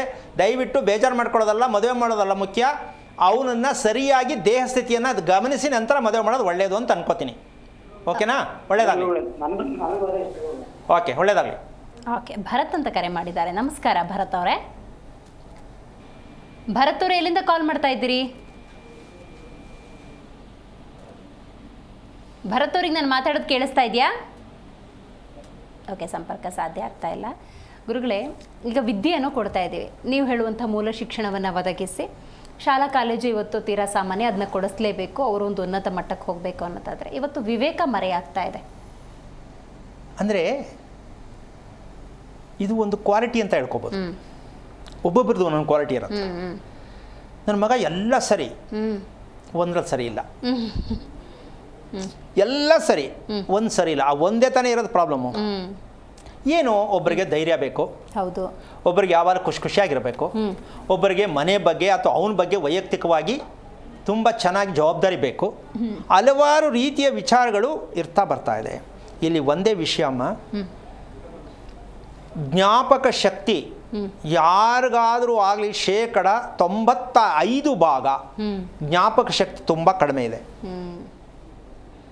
ಜ್ಞಾಪಕ ಶಕ್ತಿ ಎಲ್ಲಿರುತ್ತೋ ಅಲ್ಲಿ ಸದಾ ಚಟುವಟಿಕೆ ಇರುತ್ತೆ. ಅದು ಹೆಣ್ಣಿರ್ಬೋದು, ದೊಡ್ಡವರಿರ್ಬೋದು, ಚಿಕ್ಕವರಿರ್ಬೋದು. ಉಪ್ಪು ಹಾಕಿದ್ನೋ ಸಾಂಬಾರಿಗೆ ಇಲ್ವೋ, ಚಿಲ್ಕ ಹಾಕಿದ್ನೋ ಇಲ್ವೋ, ಮಾತ್ರೆ ನುಂಗುದ್ನೋ ಇಲ್ವೋ, ಎಷ್ಟು ಬೇಕಮ್ಮ ನಿನಗೆ ವಿಷಯಗಳು. ಹೌದು. ಆದರೆ ನಮ್ಮ ಮೆದುಳು ಈ ಮಟ್ಟಕ್ಕೆ ಡಮ್ಮಿ ಆಗಿದೆ ಅಂದ ಮೇಲೆ ನಮ್ಮ ಬದುಕು ಯಾವ ಕ್ವಾಲಿಟಿಯಲ್ಲಿ ತಗೊಂಡೋಗ್ತೀಯಾ? ಹೌದು. ಅದಕ್ಕೋಸ್ಕರವಾಗಿ ವೆಹಿಕಲ್ಗಳಿಗೆ ನಾವು ಮಾಮೂಲಿ ಪೆಟ್ರೋಲ್ ಹಾಕ್ತೀವಿ, ಪ್ಲೈನ್ಗೂ ಅದೇ ಪೆಟ್ರೋಲ್ ಹಾಕಲ್ಲ, ಅದಕ್ಕೂ ಪೆಟ್ರೋಲ್ ಹಾಕ್ತೀವಿ, ಅದಕ್ಕೆ ಬೇರೆ ಪೆಟ್ರೋಲ್ ಇರುತ್ತೆ. ಹಾಗೆ ನಮ್ಮ ದೇಹದಲ್ಲಿ ವಿಮಾನ ಅನ್ನೋತಕ್ಕಂಥದ್ದು ನಮ್ಮ ಮೆದುಳು. ಆ ಮೆದುಳಿಗೆ ನಾವು ಹೇಗೆ ಬಳಸ್ಕೋಬೇಕು ಅನ್ನೋದೇ ನಮ್ಮಲ್ಲಿ ತುಂಬ ಕೊರತೆ ಅನ್ನಿಸ್ತದೆ ನನಗೆ. ಯಾಕಿಷ್ಟು ಹಿಂದೆ ಹೋಗಿದ್ದೀವಿ ನಾವು? ಭೂಮಿ, ಮೆದುಳು ಇವೆರಡಕ್ಕೂ ನಿಕಟವಾದ ಸಂಬಂಧ ಇದೆ. ಮನಸ್ಸು, ಇದಕ್ಕೆ ನಾವು ಭೂಮಿ ಲೆಕ್ಕಾಚಾರ ತಗೊಂಡ್ರು ಚಂದ್ರನೇ ತಗೋತೀವಿ, ಹೆಸರು ಮಗುಗಿಡಬೇಕಾದ್ರೂ ಚಂದ್ರನೇ ತಗೋತೀವಿ, ಎಲ್ಲದಕ್ಕೂ ಚಂದ್ರನೇ. ಆದರೆ ನಮ್ಮ ಭೂಮಿ ಸುತ್ತೋದು ಕೂಡ ಚಂದ್ರನೇ. ಅಂದರೆ ಮನಃಶಾಂತಿಗೋಸ್ಕರವಾಗಿ ನಾವು ಭೂಮಿಯನ್ನು ಬಳಸಬೇಕು. ಗುರುಗಳೇ, ಮಾತಾಡ್ತೀನಿ ಅದ್ರ ಬಗ್ಗೆ. ಶ್ವೇತಾ ಅಂತ ಕರೆ ಮಾಡಿದ್ದಾರೆ. ನಮಸ್ಕಾರ ಶ್ವೇತಾ ಅವರೇ. ಶ್ವೇತಾ ಅವರೇ, ಜೋರಾಗಿ ಮಾತಾಡಬೇಕು. ಡಾಕ್ಟ್ರಿಗೆ ತೋರಿಸಿದ್ವಿ. ನೋಡಿ, ಗುರುಗಳಿದ್ದಾರೆ, ಮಾತಾಡಿ. ಟಿವಿ ನೋಡ್ಕೊಂಡು ಮಾತಾಡಬೇಡಿ ಶ್ವೇತಾ ಅವರೇ, ನೇರವಾಗಿ ಪ್ರಶ್ನೆ ಕೇಳಿ. ಹಲೋ. ಹಲೋ. ಹಾಂ, ಹೇಳಮ್ಮ. ಡಾಕ್ಟ್ರಿಗೆಲ್ಲ ತೋರಿಸಿದ್ವಿ. ಮಕ್ಕಳಿಗೆ ಪ್ರಾಬ್ಲಮ್ಮು. ಮಕ್ಕಳು ಅಮ್ಮ, ನೀವು ಹೇಳೋ ಸರಿ ಕೇಳಿಸ್ತಿಲ್ಲ ನನಗೆ, ಕರೆಕ್ಟಾಗಿ ಮಾತಾಡಿ ಸ್ವಲ್ಪ ಜೋರಾಗಿ. ಡಾಕ್ಟ್ರಿಗೆಲ್ಲ ತೋರಿಸಿದ್ವಿ. ಮಕ್ಕಳಿಗೆ ಪ್ರಾಬ್ಲಮ್, ಮಕ್ಕಳಾಗಿಲ್ಲ, ತೂಗು ಬ್ಲಾಕ್ ಇದೆ ಅಂತ ಹೇಳಿದ್ರು. ಓಕೆ, ಎಷ್ಟು ವರ್ಷ ಆಯ್ತು ಮದುವೆ ಆಗಿ? ರೀಸೆಂಟ್ 3.5 ವರ್ಷ ಆಯ್ತು. ಓಕೆ, ಯಾರು ನೀವಾ ಬೇರೆಯವರಾ? ನಾವೇ. ಓಕೆ, ನಿನ್ನ ನಕ್ಷತ್ರ ಏನಮ್ಮ? ಅದು ಬುಕ್ಸಲ್ಲಿದೆ. ನಿನ್ನ ನಕ್ಷತ್ರ ನಿಂಗೆ ಗೊತ್ತಿಲ್ಲ? ನಿನ್ನ ಹೆಸರು? ಶ್ವೇತಾ. ಓಕೆ ಅಮ್ಮ, ನೀನು ಮೊದಲು ಸಮಸ್ಯೆ ಅಂತ ತಿಳ್ಕೊಂಡು ಮಗು ಆಗಲಿಲ್ವಲ್ಲ ಅಂತ ಯೋಚನೆ ಮಾಡೋದನ್ನು ಬಿಟ್ಟು, ನೀನು ಹುಟ್ಟಿದ ದಿನಾಂಕ ಏನು ಗೊತ್ತಾ? ಡೇಟು ಎಷ್ಟು? ಎಷ್ಟನೇ ತಾರೀಕು? ಏನು ಮಾಡೋಕ್ಕಾಗಲ್ಲ. ಸೊ ಈ ಥರ ನೋಡಿ, BSc BCom ಓದಿದ್ದೀನಿ ಅಂತಾರೆ, ಅವ್ರ ಬಗ್ಗೆ ಅವ್ರಿಗೆ ಐಡೆಂಟಿ ಇಲ್ಲ ಅಂದರೆ ಮತ್ತೆ ಬದುಕೋದು ಹೇಗೆ? ನಿಜ. ಮತ್ತೊಬ್ರು ಕರೆ ಮಾಡ್ತಿದ್ದಾರೆ ಗುರುಗಳೇ. ಶಕುಂತಲಾ ಅಂತ ಕರೆ ಮಾಡಿದ್ದಾರೆ. ನಮಸ್ಕಾರ ಶಕುಂತಲಾ ಅವರೇ. ನಮಸ್ತೆ ಮೇಡಮ್. ಗುರುಗಳಿದ್ದಾರೆ, ಮಾತಾಡಿ. ಹಲೋ. ನಮಸ್ತೆ ಗುರುಜಿ. ನಾರಾಯಣ, ಹೇಳಿ ಶಕುಂತಲಾ ಅವರೇ. ನಮ್ದು ಮದುವೆ ಆಗಿ 2 ವರ್ಷ ಆಯ್ತು. ಇನ್ನೂ ಮಕ್ಕಳಾಗಿಲ್ಲ ಗುರುಜಿ. ಏನು ಓದಿದ್ಯಮ್ಮ? ನಾನು ಡಿಗ್ರಿ ಮಾಡಿದ್ದೀನಿ, BA. ನಕ್ಷತ್ರ ಏನು ನಿಂದು? ನಂದು ರೇವತಿ ನಕ್ಷತ್ರ ಗುರುಜಿ. ರೇವತಿ. ನಿಮ್ಮ ತಂದೆ ಏನು ಮಾಡ್ತಾರೆ? ನಮ್ಮ ತಂದೆ ಬಟ್ಟೆ ಅಂಗಡಿ ಇದೆ. ಓಕೆ, ನೀನು ಮದುವೆಯಾಗಿ 2 ವರ್ಷ ಆಯ್ತಾ? ಹೌದು ಗುರುಜಿ 2 ವರ್ಷ ಆಯ್ತು. ಯಾವ ವಾರ ಮದುವೆ ಆಗಿದ್ದು? ಮದ್ವೆ ಆಗಿದ್ದು ಶುಕ್ರವಾರ. ನಿಮ್ಮ ಯಜಮಾನ ನಕ್ಷತ್ರ ಗೊತ್ತಾ? ಪುನರ್ವಸು ಮಿಥುನ ರಾಶಿ, ಪುನರ್ವಸು ನಕ್ಷತ್ರ. ಅವ್ರು ಹುಟ್ಟಿದ ವಾರ ಗೊತ್ತಾ? ಭಾನುವಾರ ಗುರುಜಿ. ಓಕೆ. ಅವ್ರಿಗೆ ನಿಮ್ಮ ಯಜಮಾನರಿಗೆ ಕೋಪನ ಮೌನವಾಗಿ ಬೇಜಾರ? ಕೋಪವಾಗಿರ್ತಾರೆ ಗುರುಜಿ ಅವ್ರು ಯಾವಾಗ್ಲೂ ಜಾಸ್ತಿ. ನೀನು ಕೇಳಲ್ವಾ ಯಾಕೆ ಎಷ್ಟು ಕೋಪ ಮಾಡ್ತೀರಾ ಅಂತ? ಕೇಳ್ತೀನಿ. ಹಾಂ, ರೀ ಕೇಳೋದಕ್ಕೆ ಏನು ಉತ್ತರ ಕೊಡ್ತಾರೆ? ಅವ್ರಿಗೆ ಹೇಳೋದೇನು, ಕೋಪದಲ್ಲೇ ಇರ್ತಾರೆ ಯಾವಾಗ್ಲೂ ಜಾಸ್ತಿ. ಈಗ ನೀನು ಒಂದು ಪ್ರೀತಿಯಿಂದ ನಡ್ಕೊಳ್ಳುವಂಥ ಸಂದರ್ಭಕ್ಕೂ ಖುಷಿಯಾಗಿರಬೇಕು ಅನ್ನೋ ಸಂದರ್ಭಕ್ಕೂ ಹಾಗೆ ಕೋಪ ಇರುತ್ತಾ? ಅವಾಗಾರು ತಣ್ಣಗಾಗಿರ್ತಾರ? ಇಲ್ಲ ಗುರುಜಿ ಅವಾಗ. ಮತ್ತು ಮಗು ಹೆಂಗಮ್ಮ ಆಗತ್ತೆ ತಾಯಿ? ಇಷ್ಟು ಸರಳವಾದ ವಿಚಾರ ನೀನು ಇಷ್ಟೊಂದು ಕಷ್ಟಪಟ್ಟು ಪರದಾಡ್ತಾ ಇದೆಯಲ್ಲ, ಏನು ಅನ್ಕೋಬೇಡ. 2 ವರ್ಷ ಏನು ದೊಡ್ಡದಲ್ಲ, 20 ವರ್ಷ ಆದರೂ ಮಗು ಆಗತ್ತೆ, ಹೆದರ್ಕೋಬೇಡ. ಫಸ್ಟು ನಿಮ್ಮ ಗಂಡನ್ನ ಅಮ್ಮ ಒಂದು ನಿಮಿಷ, ದೇಹದಲ್ಲಿ ಶಕ್ತಿ ಕಮ್ಮಿ ಇದೆಯಮ್ಮ. ಹೌದು. ಮತ್ತು ಶಕ್ತಿನೇ ಇಲ್ಲ ಅಂದರೆ ಮಗು ಹೆಂಗಾಗತ್ತೆ? ಇನ್ನು ನಾನು ಇದು ಜಾಸ್ತಿ ಮುಂದೆ ಹೇಳೋಕ್ಕಾಗಲ್ಲ. ಮೊದಲು ನಿನ್ನ ಗಂಡನ ಹ್ಯಾಂಡ್ಸಮ್ ಹೀರೋ ಮಾಡು. ಮಾಡಬೇಕಾ ಬೇಡವಾ? ಹೌದು. ಊಟ ಹೋಗ್ಲಿ, ಮಾಡಿದ್ದು ಚೆನ್ನಾಗದೆ ಅಂತ ತಿನ್ನೋದಾ ಅಥವಾ ಸರಿ ಇಲ್ಲ, ಉಪ್ಪು ಖಾರ ಅದು ಚೆನ್ನಾಗಿಲ್ಲ ಅಂತ ಹೇಳೋ ಅಭ್ಯಾಸನ? ಹೌದು ಗುರುಜಿ, ಹಂಗೆ ಹೇಳ್ತಾರೆ. ಈಗ ನಾಲ್ಗೆ ರಿಪೇರಿ ಮಾಡಬೇಕೇನಮ್ಮ ಮಾಡೋದು? ಒಂದೊಂದಕ್ಕೂ ಈ ಮನುಷ್ಯ ಈ ಪುನರ್ವಸು ನಕ್ಷತ್ರ ಇದೊಂದು ಗಿಫ್ಟ್. ನಾಲ್ಗೆ ರುಚಿಯಾಗಿರೋದನ್ನೇ ಇಷ್ಟಪಡೋದು, ದೇಹಕ್ಕೆ ಬೇಕಾದದನ್ನ ಮಗು ತಗೊಳ್ಳಲ್ಲ. ಇವರು ಚಿಕ್ಕದಲ್ವ ಮಗು, ಪಾಪ ಏನು ಮಾಡೋದು, ಅದು ಇಷ್ಟಪಟ್ಟು ಕೊಟ್ಬಿಡೋಣ ಅಂತಾರಲ್ವಾ. ಅದು ಹೋಗ್ತಾ ಹೋಗ್ತಾ ಯಾವ ರೇಂಜ್ಗೆ ಹೋಗುತ್ತೆ ಅಂದರೆ ಅದು ತಿರ್ಗ್ಸೋಕ್ಕಾಗೋದೇ ಇಲ್ಲ. ನಾಲ್ಗೆ ರುಚಿಗೆ ಊಟನ ಯಾವ ಕಾರಣಕ್ಕೂ ಆರೋಗ್ಯದಲ್ಲ ಅದು. ಈಗ ಮಗು ಅದೇ ಬೇಕು, ನೀವು ಕೊಟ್ಟು ತಗೊಳ್ಳಲ್ಲ, ಅದಕ್ಕೆ ಇಷ್ಟವಾದ ಕೊಡಿ, ತುಂಬ ಚೆನ್ನಾಗಿ ತಿನ್ನುತ್ತೆ. ಈ ಥರದ್ದು ಮದುವೆ ಮಾಡಿಬಿಟ್ಟಿದ್ದಾರೆ ಲೆಕ್ಕ ಹಾಕೊಳ್ಳಮ್ಮ. ಇದನ್ನು ಸರಿ ಮಾಡಬೇಕಾ ಮದುವೆ ಮಾಡಬೇಕಾ? ಈಗ ಯಾರು ಕೇಳೋದಮ್ಮ ಇದನ್ನ? ನಿಜ.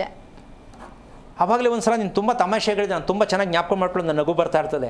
ಮದುವೆ ಮಾಡೋಕ್ಕೆ ಮುಂಚೆ ಟೆಸ್ಟಿಂಗ್ ಮಾಡಿ ಮದುವೆ ಮಾಡ್ಕೊಳಕ್ಕಾಗುತ್ತಾ ಗುರುಗಳೇ ಅಂತ ತುಂಬ ಖುಷಿ ಆಯ್ತು ನಾನು ನಿಜಕ್ಕೂ. ಆ ರೇಂಜಿಗೆ ಬಂದ್ಬಿಟ್ಟಿದ್ದೀವಿ ನಾವು. ಹೌದು.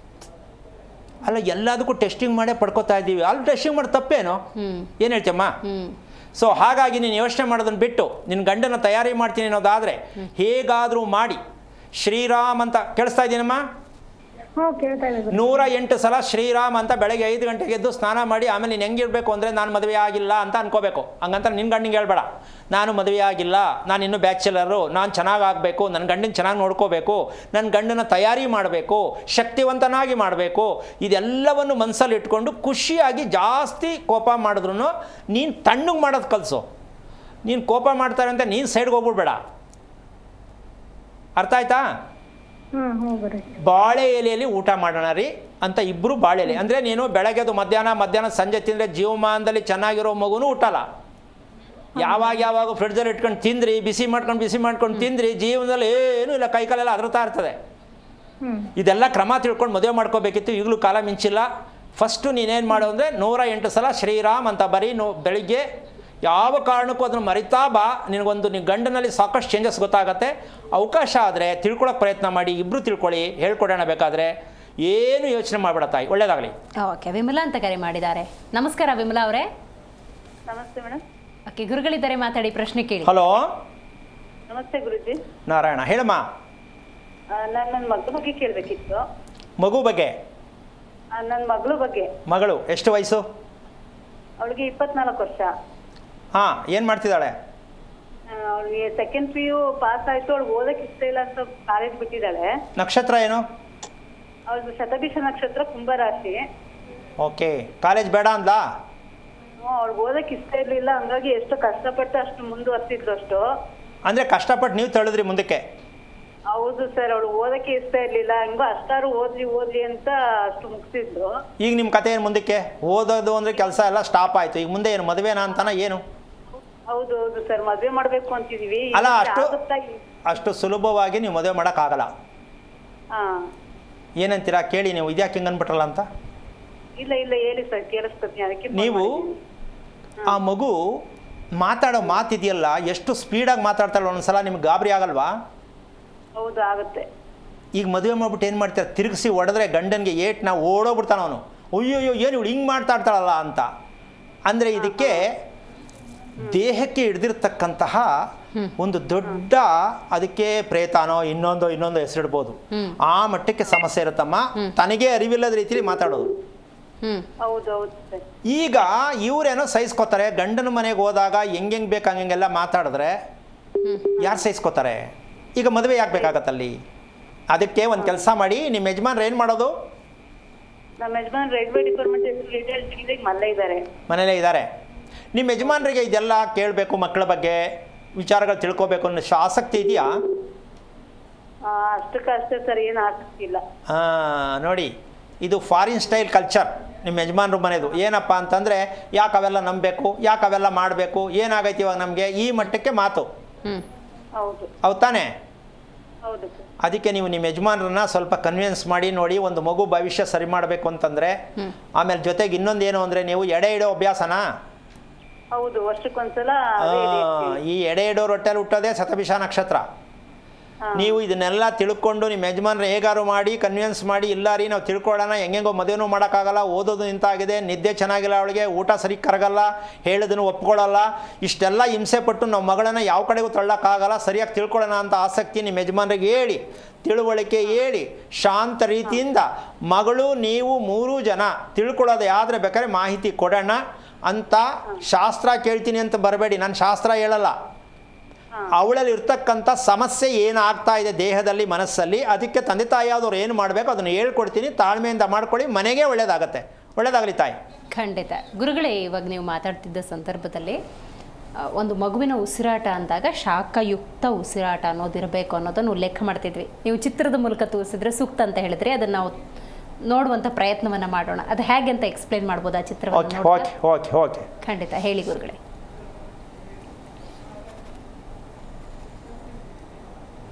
ಪೂರ್ವ ಅಂತ ಕಾಣಿಸ್ತಾ ಇದೆಯಾ? ಇದು ಒಂದು ದಿಕ್ಕು ನೋಡಿ, ಕಾಣಿಸ್ತಾ ಎಷ್ಟು ಬಣ್ಣ ಇದೆ. ಪೂರ್ವ ದಿಕ್ಕು ಒಂದೇ ಒಂದು ಅಂತ ಹೇಳ್ತೀವಲ್ಲ, ಇದು ನೋಡಮ್ಮ, ಮಧ್ಯದಲ್ಲಿ ಇರ್ತಕ್ಕಂಥ ಪೂರ್ವ ಅಂತಕ್ಕಂಥ ಕಲರ್ ಏನಿದೆ ಅಲ್ಲಿ ಹಸಿರು, ಅಲ್ಲಿ ಸೂರ್ಯನವನ್ನ ನಾವು ಆ ಮನೆಯನ್ನ ಗಮನಿಸಿ ದಿಕ್ಕನ್ನು ತೋರಿಸಿರೋದು. ಇದು ಮೇಲಿರೋದು ಸೂರ್ಯ. ಸೂರ್ಯನ ಮಧ್ಯಭಾಗಕ್ಕೆ ಕರೆಕ್ಟಾಗಿ ಮನೆಯ ಮಧ್ಯಭಾಗದಲ್ಲೇ ಡೋರ್ ಇರಬೇಕು, ಬಾಗಿಲಿರಬೇಕು. ಆವಾಗ ನಿಮಗೆ ಅಲ್ಲಿ ಹಸಿರು ಅಂದ್ರೆ ಶ್ರೀಮನ್ನಾರಾಯಣ ವಾಸ ಮಾಡುವ ಜಾಗ, ಅದು ಎಂಟ್ರಿ. ಯಾರ ಮನೆಯಲ್ಲಿ ಇದಿದೆ ಇದನ್ನ ಈಗ ಅರ್ಥ ಮಾಡ್ಕೊಳ್ಳಿ. ಈಗ ಇನ್ನೊಂದು ಚಿತ್ರ ತೋರಿಸಾಗ ಇನ್ನು ಸ್ವಲ್ಪ ಇದ್ರ ಬಗ್ಗೆ ಅರ್ಥ ಮಾಡ್ಕೊಳ್ಳೋ ವಿಷಯ ಹೇಳ್ಕೊಡ್ತೀನಿ. ಆ ಚಿತ್ರಕ್ಕೂ ಇದಕ್ಕೂ ಯಾವ ರೀತಿ ಸಂಬಂಧ ಇರುತ್ತೆ? ಇದು ಮನೆಯ ಸೂರ್ಯನ ಪೂರ್ವ ದಿಕ್ಕು, ಇದು ಶ್ವಾಸಕೋಶ. ಈಗ ಇದಕ್ಕೆ ಬನ್ನಿ, ಮಧ್ಯದಲ್ಲಿ ಏನಿದೆ, ಇದೇ ಫ್ರಂಟ್ ಡೋರ್ಗೂ ಬ್ಯಾಕ್ ಡೋರ್ಗೂ ಇರತಕ್ಕಂತಹ ವಾಯು ಮಾರ್ಗ. ಉತ್ತರಾಯಣ ದಕ್ಷಿಣಾಯಣ ಅಂತ ಕೂತ್ಕೊಂಡು ಶಾಸ್ತ್ರ ಹೇಳೋ ನಾವು, ಶಾಸ್ತ್ರ ಕೇಳೋ ಜನ, ಈ ನಮ್ಮ ದೇಹದಲ್ಲಿ ಉತ್ತರಾಯಣ ದಕ್ಷಿಣಾಯಣ ಭಗವಂತ ಎಷ್ಟು ಚೆನ್ನಾಗಿ ರೆಡಿ ಮಾಡಿದ ನೋಡಮ್ಮ, ಹೌದಲ್ಲ? ಈ ರೀತಿಯಾಗಿ ಮನೆಯಲ್ಲಿ ನೇರವಾಗಿ ಎಲ್ಲಿ ಇದೆ ಸ್ವಲ್ಪ ಯೋಚನೆ ಮಾಡೋಣ. ಯಾರು ಮನೆಯನ್ನ ಈ ರೀತಿ ಕಟ್ತಾ ಇದ್ದಾರೆ, ಉಸಿರಾಟ ಚೆನ್ನಾಗಿರ್ಬೇಕು ಅಂದ್ರೆ ಅರ್ಥ ಮಾಡ್ಕೊಳ್ರಿ. ದೇಹದಲ್ಲಿ ಭಗವಂತ ಯಾವ ರೀತಿ ಚಿತ್ರಣವನ್ನ ಮಾಡಿದ್ದಾನೆ, ಮನೆಯನ್ನು ಯಾಕೆ ಆ ರೀತಿ ಮಾಡ್ಕೋತಾ ಇಲ್ಲ? ಹೊಂದಾಣಿಕೆ ಮಾಡ್ಕೋಬೇಕಾ ಬೇಡವಾ? ಯಾರಿಗೆ ಉಸಿರಾಟದ ಸಮಸ್ಯೆ ಅಂತಕ್ಕಂಥದಕ್ಕಿಂತ ಹೆಚ್ಚಾಗಿ ಉಸಿರಾಡೋದೇ ನಮ್ಮ ಮನೆಯಲ್ಲಿ ಇರ್ತಕ್ಕಂಥದ್ದು ಪೂರ್ಣವಾಗಿ ದಾರಿ ತಪ್ಪಿಸುತ್ತೆ. ಯಾವುದು? ಮನೆಯ ಭಾಗಗಳು ಹಿಂಗೆ ಹಾವು ನುಲ್ಗೆಯಲ್ಲಿ ಓಡಾಡ್ತೀವಲ್ಲಮ್ಮ, ಅದೆಲ್ಲೋ ಮೂಲೆಯಲ್ಲಿ ಒಂದು ಬಾಗ್ಲು. ಅದಕ್ಕೊಂದು ಸಣ್ಣ ಉದಾಹರಣೆ ಹೇಳ್ಬಿಡ್ತೀನಿ ನಿಮಗೆ. ಫ್ರಂಟ್ ಡೋರ್ ಇರುತ್ತಲ್ಲ, ಈಶಾನ್ಯಕ್ಕೆ ಒಳ್ಳೇದು ಅಂದ್ಬಿಟ್ಟು ಈಶಾನ್ಯಕ್ಕೆ ಇಟ್ಕೊಂಡಿರ್ತಾರೆ ಮೂಲೆಗೆ. ಆ ಮೂಲೆಗೆ ಇಟ್ಟಾಗ ಬೆಡ್ರೂಮ್ ಬಾಗಿಲು ನೋಡಬೇಕು ನೀನು. ಅದು ನೈಋತ್ಯದಲ್ಲಿ ಇರುತ್ತೆ, ಮಾಸ್ಟರ್ ಬೆಡ್ರೂಮ್ ಅಂತ ತಿಳ್ಕೊಂಡಿರ್ತಾರೆ. ಅದು ಪೂರ್ತಿ ವೈಮೂಲಲ್ಲಿ 8 ಮಾರ್ಕಲ್ಲಿ ಇರುತ್ತೆ. ಅದು ಮೇನ್ ಡೋರ್ ನಿಂತ್ಕೊಂಡು ನೋಡಿದ್ರೆ, ಹೌದಾ? ಅದಕ್ಕೆ ಕತ್ರಿ ಪ್ರಯೋಗ ಮಾಡಬೇಕು ಬೆಡ್ರೂಮ್ಗೆ. ಏನು ಅಂದರೆ ಲೈನ್ಗೆ ಹಾಕೊಂಬಂದ್ಬಿಟ್ಟಿರ್ತಾರೆ. ಅಲ್ಲಿ ಬೆಡ್ರೂಮು, ಈ ಕಡೆ ತುದಿಲಿ ಕಿಚನ್ನು, ಅದ್ರ ಮಧ್ಯೆ ಬಾತ್ರೂಮು ಅಥವಾ ಪೂಜಾ ಮನೆ ಅಥವಾ ಏನೋ ಒಂದು ಸೇರಿಸ್ಬಿಟ್ಟಿರ್ತಾರೆ. ಇದು ಮನೆ ಅಲ್ಲ. ಪಿತೃಗಳಿಗೆ ಮಾರ್ತಕ್ಕಂಥ ಪಿತೃಯಾನ ದಕ್ಷಿಣ, ಉತ್ತರ ದೈವಯಾನ. ಇವರಿಬ್ಬರು ಬೇಕಾ ಬೇಡವಾ? ಹಿರಿಯರ ಆಶೀರ್ವಾದ ಬೇಕು. ದಕ್ಷಿಣವನ್ನ ಸರಿ ಗುರ್ಸಿದೀವಾ? ಫೇಲ್. ಮನೆಯಲ್ಲಿ ದೈವಶಕ್ತಿ ಇರಬೇಕು. ಉತ್ತರಾಯಣವನ್ನ ಸರಿ ಗಮನಿಸಿದೀವಾ? ದೈವಯಾನವನ್ನ ಇಲ್ಲ. ಈಗ ನಾವು ಈ ತಪ್ಪು ಮಾಡಿ ಮನೆ ಕಟ್ಟೋದು ಗೊತ್ತಿಲ್ಲ, ಬಾಗಿಲಿಡೋದು ಗೊತ್ತಿಲ್ಲ. ಹಾಗಿರ್ಬೇಕಾದ್ರೆ ನಮ್ಮ ಉಸಿರಾಟ ಎಷ್ಟರ ಮಟ್ಟಕ್ಕೆ ಚೆನ್ನಾಗಿರತ್ತೆ? ಒಂದು. ಎರಡನೇದಾಗಿ, ಮೊದಲನೇದಾಗಿ ಮಕ್ಕಳಿಗೆ ಕೂರಿಸೋ ಅಭ್ಯಾಸವ ಯಾವ ತಂದೆ ತಾಯಿ ಗಮನಿಸ್ತಾ ಇದ್ದಾರೆ? ಅದು ಹೆಂಗೋ ಓದ್ಕೊಂಡು ಸರಿ, ಬಕ್ಕಂಡಾರು ಕೂತಿರ್ಲಿ, ಹೆಂಗಾರು ಮಾಡ್ಕೊಳ್ಳಿ, ಓದಿದ್ರೆ ಸರಿ. ಅದು ಯಾವ ತಂದೆ ತಾಯಿ ಮಗು ಕೂತ್ಕೊಳ್ಳೋದು ಕರೆಕ್ಟಾಗಿ ಹೀಗೆ ಕೂತ್ಕೋ ಅಂತ ಕೂರಕ್ಕಾಗಲ್ಲ. ಮಗು 10 ನಿಮಿಷ ಕೂರ್ಬೋದು, ಮತ್ತೆ ಆ್ಯಂಗಲ್ ಕೊಟ್ಟೋಗುತ್ತೆ. ಭಂಗಿ. ಈಗ ನಾನು ಕಾರ್ಯಕ್ರಮದಲ್ಲಿ ಕೂತಿರ್ತೀನಿ, 24 ಗಂಟೆ ಹೀಗೆ ಕೂತಿರೋ ಒಂಚೂರು ಬೆಂಡಾಗಲ್ಲ. ಅದು ಹೆಂಗೆ ನೋವು ಬರುತ್ತೆ ನೋಡೋಣ. ಇಲ್ಲಿ ಎಲ್ರಿಗೂ ನೋವು ಅಂತೆ, ಅದು ಯಾಕೆ ಬರುತ್ತೆ ನೋವು? ಕೂತ್ಕೊಳ್ಳೋ ರೀತಿ ಗೊತ್ತಿಲ್ಲ. ಹೌದಲ್ಲ? ಬಸ್ಗೆ ಹೋದ ತಕ್ಷಣ ಹಿಂದುಕೊಂಡು ಹೋಗ್ಬಿಡ್ತಾರೆ, 2 ನಿಮಿಷನೂ ಇರಲ್ಲ. ಹೌದು. AC ಆನ್ ಮಾಡಪ್ಪ, ಆಯ್ತು ಗೊರಕೆ ಹೊಡಿತಾ ಇರೋದೆ. ಎಲ್ಲಿಂದ ಚೆನ್ನಾಗಿರ್ತೀರ್ರಿ? ಹೌದಲ್ವಾ? ಈ ಸತ್ಯವನ್ನ ಪ್ರತಿ ದಿನದಲ್ಲೂ ಕೂಡ ಒಂದೊಂದು ವಿಚಾರವನ್ನ ಕೇಳ್ತಾ ಹೋದ್ರೆ ನಿಮ್ಮ ಮನೆಗೂ ನಿಮ್ಮ ದೇಹಕ್ಕೂ ಎಷ್ಟು ನಿಕಟವಾದ ಸಂಬಂಧ ಇಟ್ಕೋಬೇಕು ಅಂದ್ರೆ ನಿಮ್ಮ ಮನೆಯಲ್ಲಿ ಭಗವಂತ ಪ್ರತ್ಯಕ್ಷ ಆದಾಗೆ. ಏನ್ ಹೇಳ್ತೀಯಮ್ಮ? ಎಲ್ಲೋ ಇದ್ದಾನೆ ದೇವರು ಅಂತ ಹುಡುಕಬೇಡಿ, ನಿಮ್ಮ ಮನೆಯಲ್ಲಿ ನಿಮ್ಮ ಮನಸ್ಸಲ್ಲಿ ದೇವರನ್ನ ಕೂರಿಸ್ಕೊಳ್ಳೋಕ್ಕೆ ಪ್ರಯತ್ನ ಮಾಡಿ ಅಂತ ಈ ಆರೋಗ್ಯ ರಹಸ್ಯದ ಕಾರ್ಯಕ್ರಮವನ್ನು ಪ್ರತಿದಿನ ಹೇಳ್ತಕ್ಕಂಥ ವಿಚಾರಗಳನ್ನ ಸ್ವಲ್ಪ ಸ್ವಲ್ಪ ಅರ್ಥ ಮಾಡ್ಕೊಳ್ಳೋದಕ್ಕೆ ಪ್ರಯತ್ನ ಮಾಡಿ. ಯೋಚನೆ ಮಾಡೋಕ್ಕೆ ಹೋಗ್ಬೇಡಿ, ಭಯ ಬೀಳಕ್ಕೆ ಹೋಗ್ಬೇಡಿ. ಭಯ ಬೀಳೋದಲ್ಲ, ಆಮೇಲೆ ಜೊತೆಗೆ ನಾನು ಹೇಳ್ತಾ ಇರ್ತಕ್ಕಂಥ ವಾಯ್ಸ್ ಅದು ಸ್ವಲ್ಪ ನೀವು ಅಯ್ಯೋ ಏನಪ್ಪ ಹಿಂಗೆ ಹೇಳ್ಬಿಡ್ತಾವ್ರೆ ಅಂತ ದಯವಿಟ್ಟು ಅನ್ಕೋಬೇಡಿ. ಯಾಕೆ ಅಂದರೆ ಕಠಿಣವಾಗಿ ಹೇಳುವ ಒಂದು ಪ್ರಕ್ರಿಯೆ ಆ ಮಟ್ಟಕ್ಕೆ ನಿಮ್ಗೆ ಕೇಳಿಸುತ್ತೆ. ತಪ್ಪಾಗಿ ನೀವು ತಿಳ್ಕೋಬೇಡಿ, ತಪ್ಪಾಗಿ ಜೀವನದಲ್ಲಿ ನಡೆಯೋದೇ ಬೇಡ ಯಾರೂ ಅಂತ ಹೇಳ್ತಾ ಕಾರ್ಯಕ್ರಮ ಮುಗಿಸ್ತಾ ಇದ್ದೀನಿ. ಜೈ ಶ್ರೀರಾಮ್. ನೋಡಿದ್ರಲ್ಲ ವೀಕ್ಷಕರೇ, ಇವತ್ತಿನ ಕಾರ್ಯಕ್ರಮಗಳಲ್ಲಿ ಮಕ್ಕಳ ಶಿಕ್ಷಣ ಅಂದಾಗ ಮೂಲ ಶಿಕ್ಷಣ ಅನ್ನೋದು ಹೇಗಿರಬೇಕು ಮತ್ತು ಸಮಾಜಕ್ಕೊಂದು ಪ್ರಜೆಯನ್ನು ಕೊಡ್ತೀವಿ ಅನ್ನೋದಾದರೆ ಅತ್ಯುತ್ತಮ ಪ್ರಜೆಯನ್ನು ಕೊಡೋದಕ್ಕೆ ನಮ್ಮ ಪ್ರಯತ್ನ ಹೇಗಿರಬೇಕು ಅನ್ನೋದನ್ನು ಗುರೂಜಿ ತಿಳಿಸ್ಕೊಟ್ಟಿದ್ದಾರೆ ಅಂತ ಭಾವಿಸ್ತಾ ಇವತ್ತಿನ ಕಾರ್ಯಕ್ರಮವನ್ನು ಮುಗಿಸೋಣ. ನೋಡ್ತಾ ಇರಿ ಜಿ ಕನ್ನಡ ನ್ಯೂಸ್, ಸತ್ಯವೇ ಸುದ್ದಿಯ ಜೀವಾಳ. ಹೆಚ್ಚಿನ ಮಾಹಿತಿಗಾಗಿ ಸಂಪರ್ಕಿಸಿ ಶ್ರೀಮಾನ್ ಶ್ರೀ ಪುರುಷೋತ್ತಮ್ ದೇಶಿಕ್ ಗುರೂಜಿ, ಶ್ರೀ ಧರ್ಮ ಮಾರ್ಗ ಕಚೇರಿ, ಸಂಖ್ಯೆ 532, ಮಲಥಳ್ಳಿ ಮುಖ್ಯ ರಸ್ತೆ, ಬೆಂಗಳೂರು 560056. ಸಂಪರ್ಕಿಸಿ 9108258834, 8618915231, 9019494937.